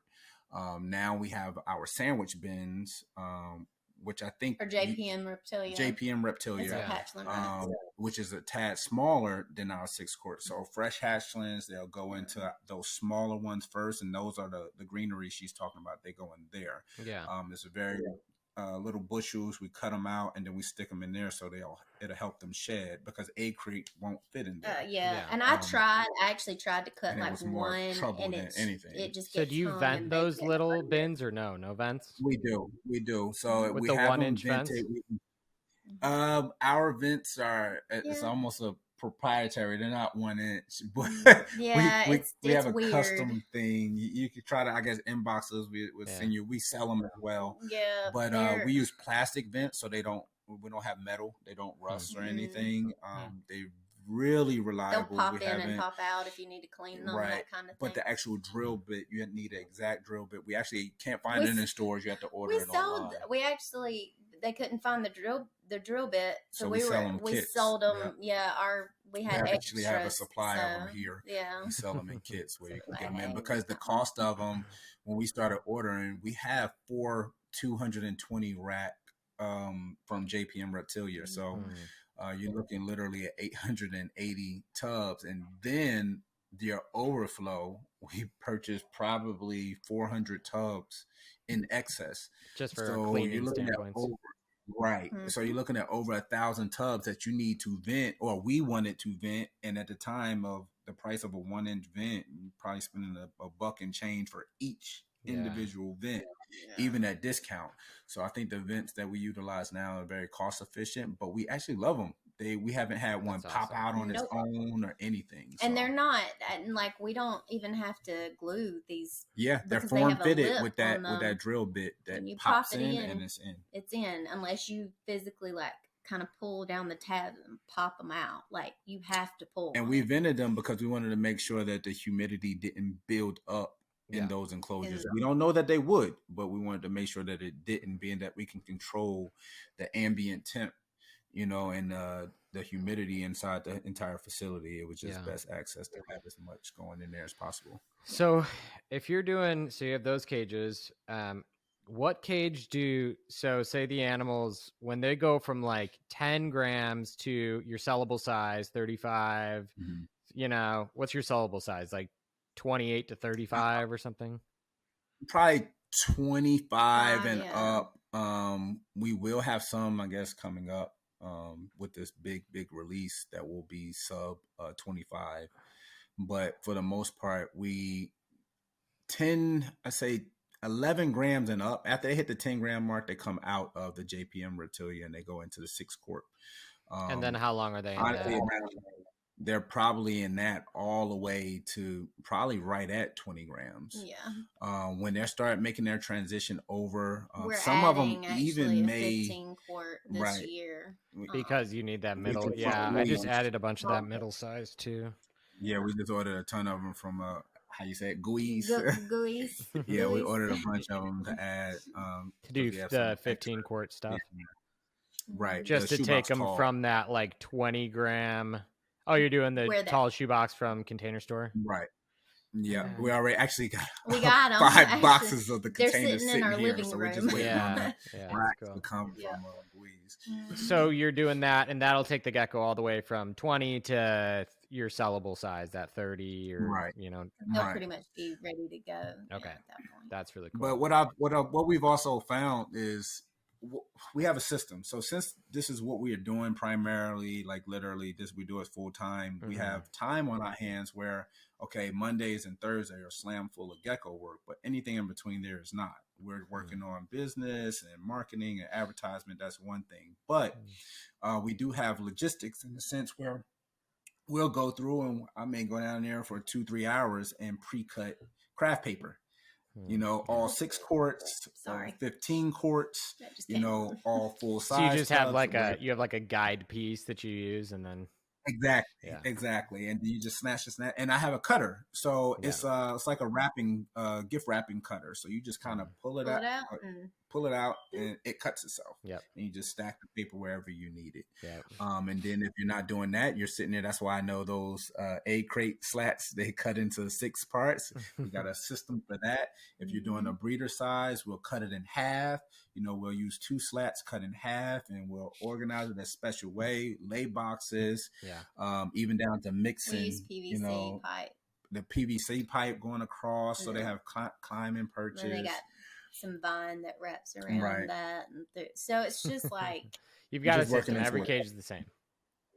Right. Everything looks the same. And when you're doing it that way, and long as you have to have excess. And what I mean by excess, you want to start, prepping. So, hey, you're about to clear out an entire rack of geckos, and I got 21 already prepped, ready to roll. Yeah. You pull them out, you change their labels, move them over, and then next thing you know, I got 60 tubs for my kids to wash. Yeah. So it works into a system that way. But we do prefer smaller enclosures, honestly. Animals eat better in them. For sure. They do better. They like to be secure. Yes. And so that's something else that we found, that the number one question that we receive all across the board is always, hey, got my Gecko in a 36 by 24 enclosure and they're not eating. It sounds like you're exaggerating, but that's food, legitimately. I'm not exaggerating. I've gotten that message 1,000 times. Right. Yeah. Now, and we attack it two different ways. We let them know, listen, we have a breeder setup, which is completely different than a keeper setup. But even in a keeper setup, we're not telling you to abandon ship. But, how we would handle it is completely different on how a keeper would handle it. Yeah. Now, as a keeper, you can keep your enclosure, but you need to understand you're going to waste a lot. And what do I mean by waste? You can keep that same enclosure as long as you spread out 5 different feeding areas on every 3 times a week that you're feeding this animal in that enclosure. So you're going to be throwing out a lot of food. Yeah. So if you're going to do that and you can utilize that, it'll work. Yeah. They definitely don't like it when you go too big on cages, for sure. Yeah, no. It's pretty interesting. I harp on it a lot. Audra will tell you that I think that even to a certain extent on flavors, we probably agree to disagree. I'm sure some geckos have some favorite foods, but I think us as humans, we push our emotions on our animals. It's like, come on, I love pizza. You put pizza in front of me, I'm gonna tear it up, eat the whole thing. Tomorrow you give me pizza, I may not eat the whole thing. Yeah. And then you give it to me again the next day, I'm still full from the pizza. So I think the frequency mixed with what you're giving, and they may love the food you're putting out there, but they probably was still in a coma from being from the last meal. I mean, a lot of these things will eat themselves until they're like can barely walk. Absolutely. They're so full. Right, but we don't know what's going on. So you put the food in there again, on their next feeding day, and they didn't eat it, and we automatically jump to a conclusion and say they don't like this food. I don't necessarily think that. Yeah. So that's why we feed everything. We've never had a problem with any specific foods. Now we haven't tried any other brands other than the major ones, Pangea, Rapacki, and BP Zoological. But 9 times out of 10. They think it's that they don't like the food, when in all reality, 9 times out of 10, it is feeding too much. Enclosure size. Right. Yeah. It is the enclosure size. You're feeding them too often.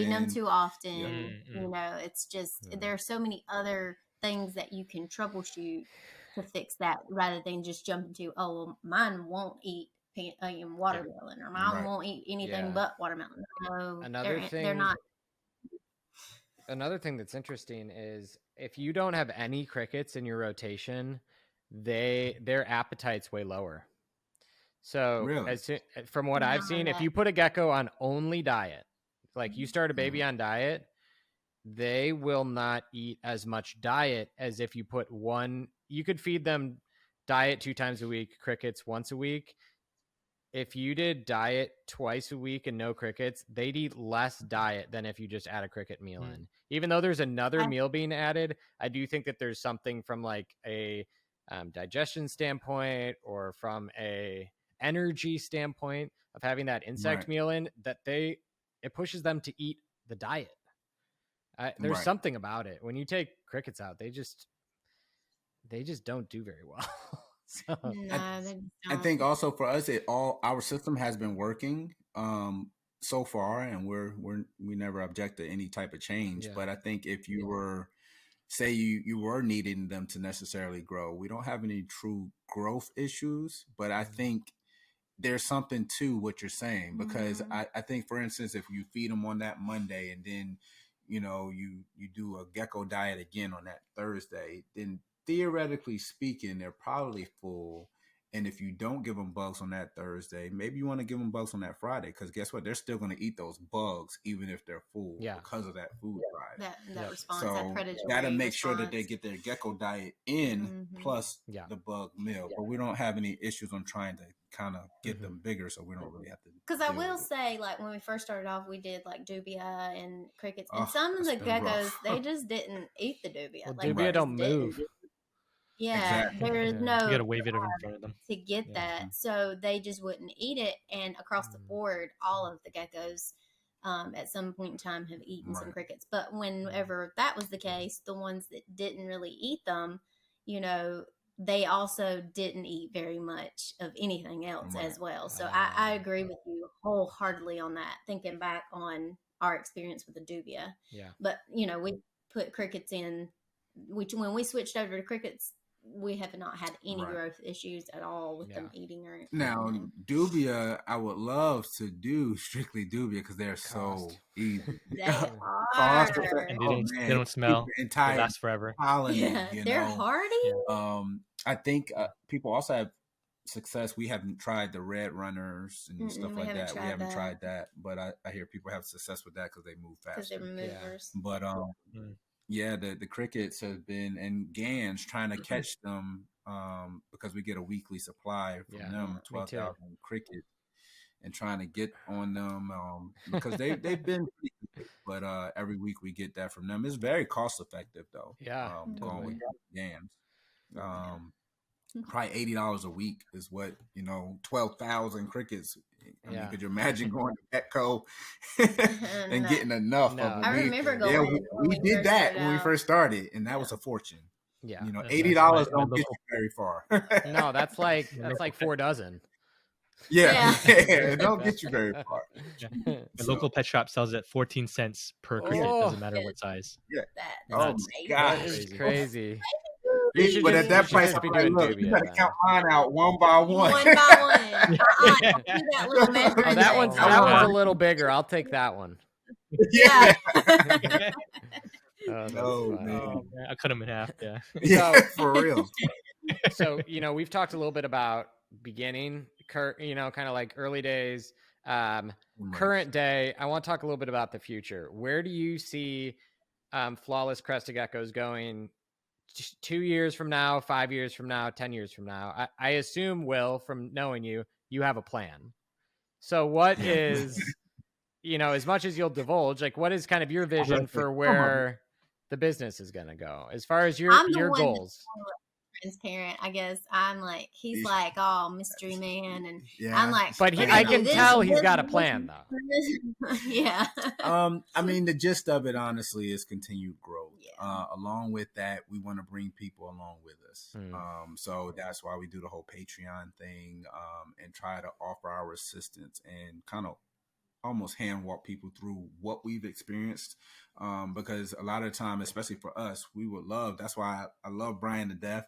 He hates when I tell that story, but I tell a story about when we first started talking, and I take it, what he has to offer is very valuable information. And for us to be so young in the game at that point, even though we still are, we're still very young, but he mentioned, when I asked, I said, hey man, what do you think about somebody, taking it? Mind you, we have like 20 geckos from him by that point, along with other geckos in our collection. We're like, we want to attack this full time. Do you think it can be done? He said, no. Like, don't do it. But then he explained why, and he's talked about the dedication and applying yourself and the business aspect of it. He just didn't know us at the time. But also, there is a certain, we love the animals. They're so much fun. And it's like he said, they're like Pokemon cards. You want to collect them. They're so much fun. Yeah. But there also has to be a business mindset to it as well. There has to be a thinking person, like you're talking about the plan and growth. People freak every time you say this is a business and not a hobby. It started out as a collecting hobby and creating family, time. It still there's does people that do both. There's people that are hobbyists. And there's people that it's their livelihood. Nothing wrong with either one. I don't understand the concept of thinking this is a business, so you don't take care of your animals. No, this is the business, and this just so we take really good care of our animals. I take extremely good care of my animals. I'm incentivized. I really want to take good care of them. We've been going in the direction business-wise of creating, where there's a void, you want to fill that void. And professionally, we feel that there's a void in the industry, in our opinion, as far as standard. We want to create a standard for ourselves, and hopefully maybe people will follow the same. What do I mean by that? Regardless of what the gecko may be, you have a baby gecko, you offer it, and it's $200 for said gecko. And somehow that gecko either remains the same or increases in progression a little bit and becomes a verified female or verified male, confirmed male or confirmed female.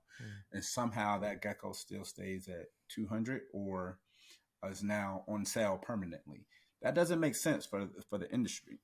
So for the industry, you have your pros versus your cons. What is the pros? Number one, as a breeder, you've kept this animal. You've obviously taken well care of this animal, and now it's grown to what someone else needs. They needed a male and couldn't take a chance on a female, or they needed a female and couldn't take a chance on a male. That has value. Whether it's $25 in value or $50 in value, it has value. Therefore, now $200 baby gecko is now $250. Now, barring sales, there should be sales. We do 2 big sales a year. That is pretty much it. Other than that, we do site updates, but we get messages all the time. Hey, you had this gecko 6 months ago and it was $400. And now you still have this gecko and it's a female now. And now it's $800. Back then it was probable female. It's gained 15 grams and is 10 grams away from being ready to breed.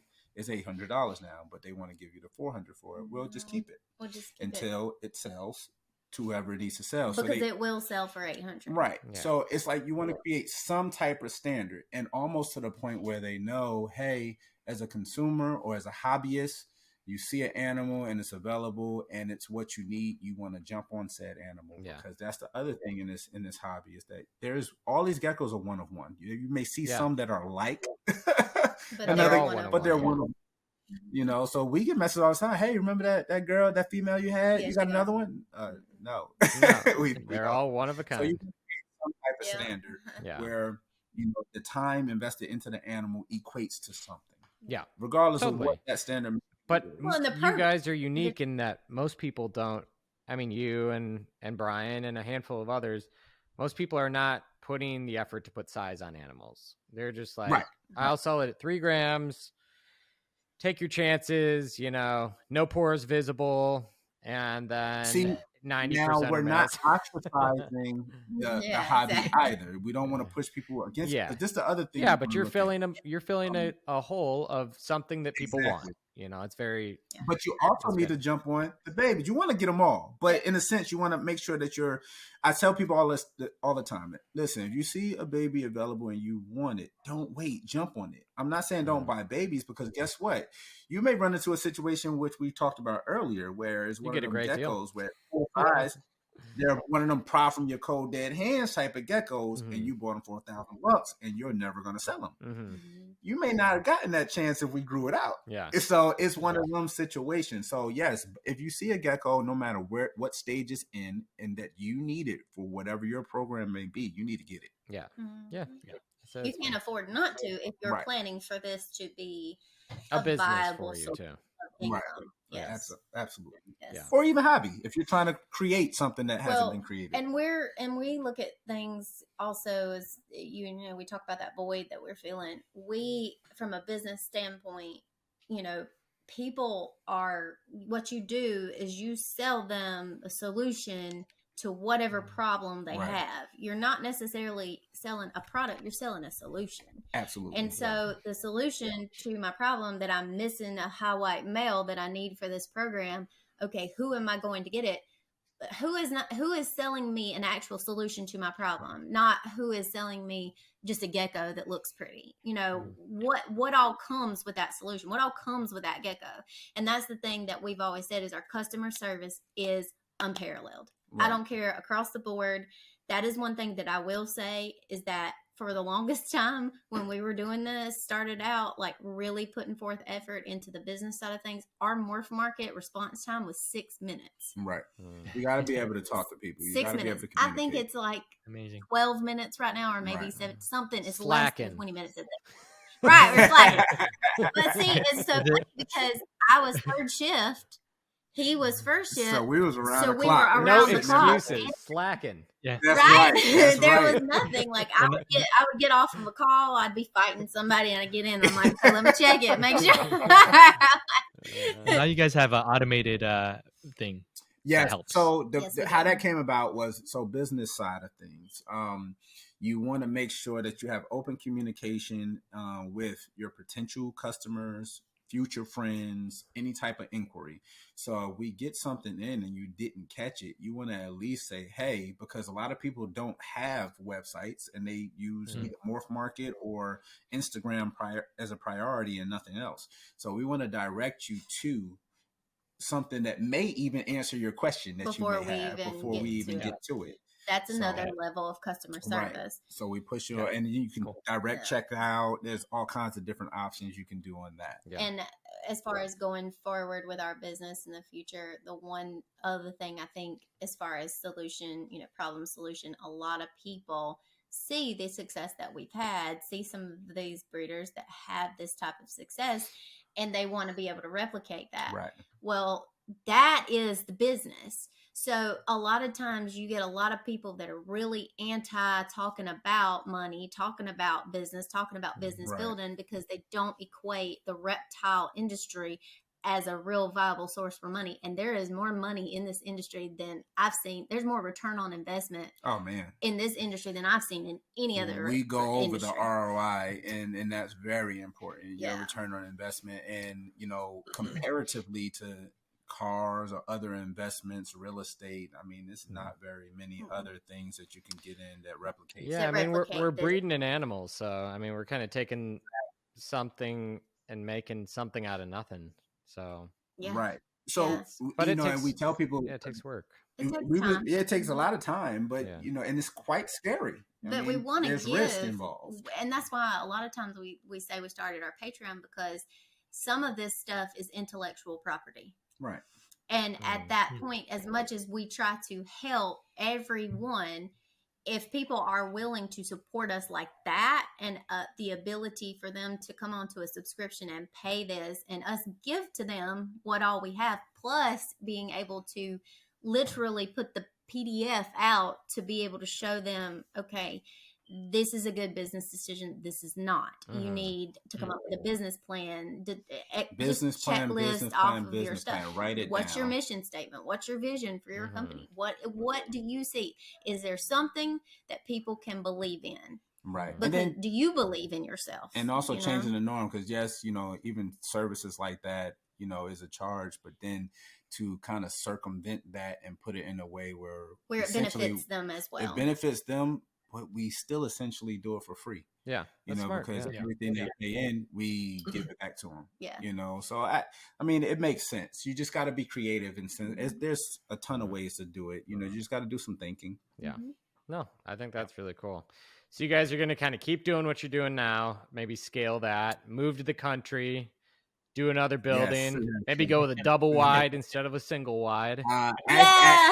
We've been talking about that. Coming up in the trailer park. Yeah. We were talking about that. It was like, oh man, I don't think we'll ever, reach capacity. No. I think if it was in a pinch, we could probably house literally 5,000 geckos. Plus all the snakes. But that open floor plan is amazing. I mean, we got because you have an island, right? You have a center row. We do. We got a center row. We can move things around if you need. Everything's out to the wall. 16 wide. That's pretty wide. Yeah, it's wide. It's huge. So for what we have, it's amazing. But if we do it again, or when we do it again, it's probably gonna be 4 times the size, honestly. Yeah. But at that point, we're looking in a whole different, like a new direction that scales this business up. Right. Yeah. Is it scalable? And yes, the answer is yes. It's you probably add more animals to it. More animals, probably some employees. Animals, employees, not as much animals as probably employees in different programs, youth mentorship programs, breeder mentor program, just different aspects of the business that haven't really been tapped into yet. The up close and in your face, how can we be similar to Flawless? How can we get out there and do what you're doing? Flawless is not just crested geckos. In the future, Flawless there will be multiple different businesses in different areas under the same umbrella.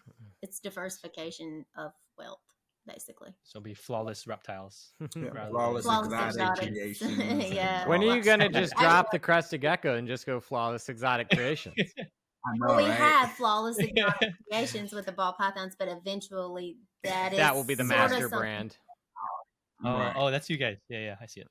Yeah. So the master brand is going to be, the master brand itself is just Flawless one word. Got it. And then everything else is underneath it. Mm-hmm. So, and we have merchandising and everything like that that's going a whole nother level, where we have a manufacturer. We have 3 manufacturers that we actually work with for clothing, down to the point where, even shirts and things of the sort, leggings and everything actually comes with our actual tags involved. And we don't close that off to just strictly ourselves. No. We've branched out. Bob Vu, I've given him literally our contact. Actually, Tristan Gecko Junkie. You see all his, give him our contact. I mean, we're not included on that. It's like, listen, use our guy. This is what we can do. This is our product. These are the best prices, and they do it. And it has nothing to do with us. It's all them. But we are willing to share that information. That's cool. If we find something good that will help somebody in their business, that has helped us markedly, it's tested by us, then we're going to pass that information to them. That's cool. Absolutely. Whoever it is.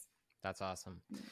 So we've come to the time where we're going to ask you advice for new breeders. I think we've sprinkled some through, but is there anything that you think, I think that this podcast has two or more, types of people to listen to it. People that are kind of insiders doing what we're doing.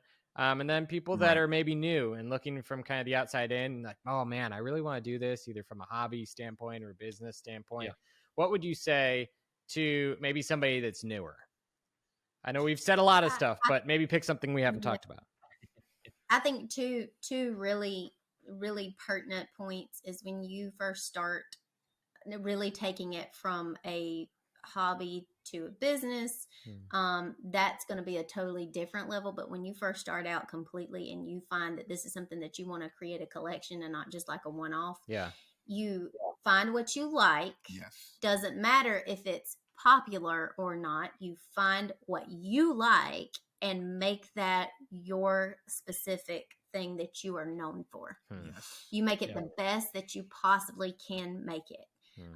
And then from there you can branch out. But that when you put yourself in a whole different lane, then there's something unique about you.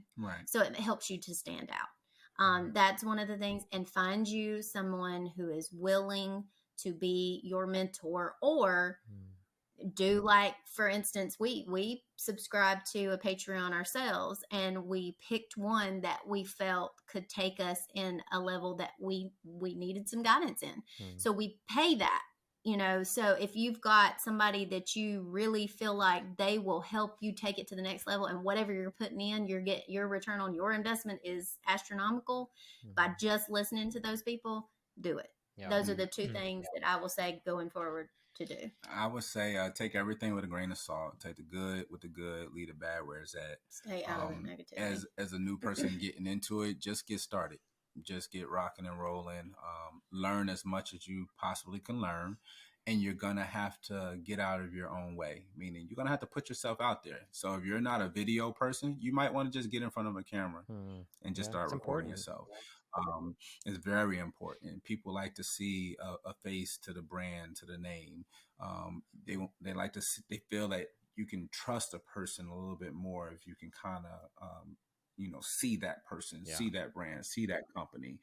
So they just need to kind of just get out there and just apply themselves, and that's pretty much the gist of it. I think the only other thing that maybe we didn't really cover is raising your standard as far as what you put out there. It's like the drama that you see on the internet and some of the things that people put out there that's just really not professional at all. The idea is maintain that professionalism out there. He and I, we watch these boards. We see everything. We see the comments. We see who's initiating certain things that maybe shouldn't be initiated or whatever. We see everything. We observe everything. And in our minds, that's just not something that we're willing to entertain at all. We want to ask ourselves, how can we help the situation? Not bringing everybody down. That's just not you also got to acknowledge the brand. So at the brand, what I mean by acknowledging the brand, and everything is business, so whether it's Lamborghini, whether we want to reference ourselves as we want to be the Lamborghini of Crested Geckos, that's just something that we're trying to hold ourselves to, quality wise. We're the Gucci of geckos. Yeah. It's you kind of just want to put yourself out there. And what I mean by that is like, when's the last time you've seen, a representative like the CEO of Gucci get in an argument with a customer? It's like, hold yourself accountable. It's just not happening. So make whatever it is right. It's good business. And move forward and learn. Don't go back and forth. This back and forth mess brings your whole value down. Right. Because David, in business, David will slay Goliath every time. Yeah. They will. No, it's an interesting thing about our hobby is I think because so many people don't view it as a business, there's a lot of unprofessional nature just kind of sprinkled throughout. Absolutely. And then just maybe even viewing people that are not, and I've been guilty of this in the past, but maybe somebody who's not as seasoned or, knows the things that know, looking down on them for that. Right. Or not thinking, but see, how can you help? That shows growth. Yeah, even for you to acknowledge that, you know what I'm saying? Yeah. That shows growth in the right direction. That's why, even with our videos, I try for us, because I know how Audra brains work. Like, I try for us to jump in front of that. Everything. If people ask us information or ask for advice, I always preface, hey, in our opinion, or what we try, where we know right now, where we're at, right? Because we may be doing something else in a year from now. Who knows? But when they take, a lot of people will take AJ's, it'll take Harry, or take our information and say, "Well, they said." And I would tell you, everywhere in the country is different. At care in Florida is different than care in San Diego or New York or San Francisco. It's different everywhere. Absolutely. So. It's just like, we need more of that. It's just like the whole conversation that I saw fairly recently rolling through the feeds is the idea of, we deal with a lot of South Korean buyers, as we've kind of established, and in that culture they're very meticulous in what they do. And true. So literally they have a lot of rack systems, right? And a lot of people want to jab at them all the time about, you're there's not enough enrichment. They are doing things like they do it, and they do it successfully, and their animals speak for themselves. Just, that is their way of doing things. This is our way of doing things. This is, as long as it works. As long as it works. As long as your animals are healthy. Taken care of. Right.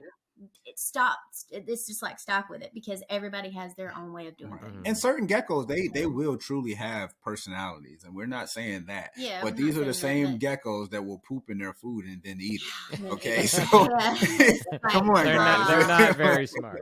That is definitely right. True. Their brains don't work like ours. That's all we're saying. As long as you all the needs are being met, it's truly what's needed. Yes. They're being kept clean. They've got a clean environment. They're being monitored. Their weights. They're not sickly. I think we're all here trying to provide the best life to these animals that we can. I mean, we both love them, and they're part of kind of what we're working on from breeding standpoint. So just kind of giving them the best life that we possibly can, I think, is important to all of us. Right. So I'll do this. I'll roll out kind of the red carpet for you guys. What are you doing as far as shows coming up? I know you had mentioned you have your sale coming up, and where can people find you? Socials, website, all that stuff. So social media, we're on Instagram, we're on Facebook, we're on the TikTok. We're on TikTok. We're on YouTube. We have a awesome YouTube channel with a lot of information there. And of course we are on Patreon, which is our subscription, platform where you pay $50 a month. We have 50 slots, and it's actually getting to the point where it's almost full. I think we're getting closer to that full mark, but there are 50 slots, $50. You get literally you get a bunch of other perks. You get some free merch. You get a lot of information, free geckos. In fact, we just gave one of my favorite lily whites away in a giveaway, thanks to you. Nice. But anyway, he just picked one randomly, and it happened to be my favorite one. Really? I was kidding that one. Anyway, so yeah, that one just went. We've given 3 away this year already. Wow. But one of the biggest perks of Patreon is that all the $50 that you put in each month, actually, you within your calendar year from month 1 to month 12, you can save up to $600, and you can use that on any day, any sale that we use or that we have. There are no blackout dates. There are no blackout geckos. Right. And you also get 5% off the top of the board and free shipping. Just for being a member. And you get free shipping year round. So even if you don't use it, you still get free shipping. So literally, like, shipping can be very expensive. Yeah. So, I mean, we all know that. But that is one of our biggest things. You can also find us on our own website where you can actually make purchases through that website at www.flawlesscrestedgeckos.com. And then we also have Flawless Exotic Creations, Instagram, Facebook, YouTube. And we don't really have TikTok for that. But anything else, if you want to check out Morph Market, we do list geckos on there, and we are fairly quick in response time. So cool. And well, we also coming up next month, we have our biggest sale of the year. Every year, Black Friday sale. We'll have over 200 geckos being uploaded for Black Friday event. And we will be in ARBC St. Louis show. Yes. We are vending there. Nice. And that is November 11th, 12th, somewhere 10th, 11th, 12th, or 11th, 12th, 13th. And that is in a great effort to get to Tinley in March. So we are another promise that's been made to us that we fulfilled yet again. So hey, if you vend this one too, okay. Yeah. We're doing the best we can. I think they need to find a bigger venue. I think that's what they need to do, because I think there's a lot of people that are not happy right now. So but I don't know how they're legitimately doing it either. And I've spoken with Brian, because at the end of the day, there was a couple of tables there that were empty. We're like, there was tables next to mine that were empty. We're like, we'll pay for the table now. We'll put some, business cards out so that we're ready for next show. Like, come on. Yeah, and we were on the wait list, so it's like we're not like we've been on the wait list. We've been on the wait list for 3 years. Yeah.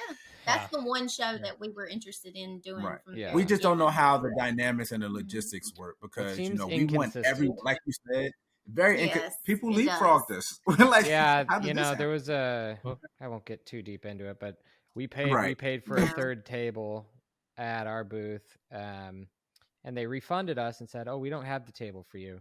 And then the person that was next to us had 4 tables, including the one that we had paid for, and they had never vended the show before. And we vended for 10 years straight. So I'm like, how does this system work? I'm confused, but also very grateful to have a table. So not complaining, but also confused. Yeah. Right. Are you guys going to Florifana? We don't know yet. I don't know yet. It's going to be awesome. I know Brian is going too. He's going to do some. Yeah, Brian's going. Some good, awesome stuff. Yeah. He's coming to socialize, coming out of the cave. Yeah, we're trying to decide if we want to go all the way up to New York. Like drive. No. I don't drive. Just fly in and hang out. Fly in and hang out. He hates the North. Oh, well, I'm from Jersey. Do you hate the North because of the weather, or do you hate the North because where this is in the mountains? It's beautiful. I hate the North just because of where I'm from. Yeah. I'm from North New Jersey, so it's like, it's like World War. He's like, I don't want to go back over there. For whatever reason, I thought you were from Michigan, but Jersey. Okay. Oh no, I'm from Jersey. It's like I get close to Jersey and I start itching. Yeah, you're like, start twitching a little bit when you get too close. You took me up to visit. I'm like, don't get out the car. Yeah. Well, the good thing is they'll pump your gas there for you, whether you like it or not. Oh yeah, because it's illegal for you to. I know, right? You don't even have to get out.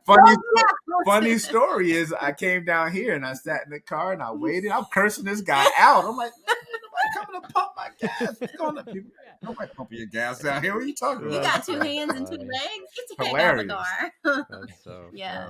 It was funny when he came down here. We went by the Biltmore estate, right? Yeah. And like the Biltmore here is huge. Incredible, and yeah. They've got lots of land, and so he like we're driving through, and he's and he goes, oh, look at that, and he slides over, and he's like, there's a cow. And I'm like, yeah, seriously, it's a cow. Had you not seen a cow before that point?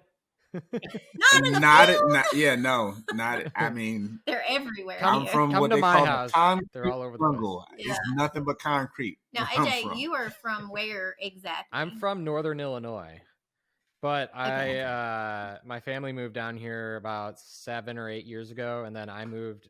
My wife and I moved about a year and a half ago. So, and we live kind of in the sticks out in central North Carolina. So, how's the wife with the geckos? She's good. She's good. She doesn't help. She doesn't help me much, but she's very supportive. I wouldn't say that too loud. I wouldn't say that too loud. You had a little bass in your voice. You might come slamming the door. No, man, it's fine. She's supportive in many ways. But not in like cage cleaning with me. So, not about that life. No. She's like, you signed up for this. I'll support you, but I'm not scrubbing poopy tubs. So she'll do a little bit, but not all the time. But yeah, it's good. That's cool. Good. Well, Will and Audra, we I think this was our longest episode. It was fun chatting. Time went by so quick. You guys are awesome. But thank you. I really appreciate your time and knowledge. Appreciate your professionalism and upping the standards in kind of the crested gecko world and just in general. And I really appreciate the good vibes. And so really want to thank you guys for your time and just your sacrifice of a night to hang out with me and AJ and the Gecko community in this small podcast of ours. Really appreciate you guys. So thank you guys so much. We definitely support you. This is awesome content. You do a great job. Keep it up. Both of you guys. Thank you. And we're going to see you guys a lot more. Yeah. Yes. Sounds awesome. We'll see you guys. All right. Bye.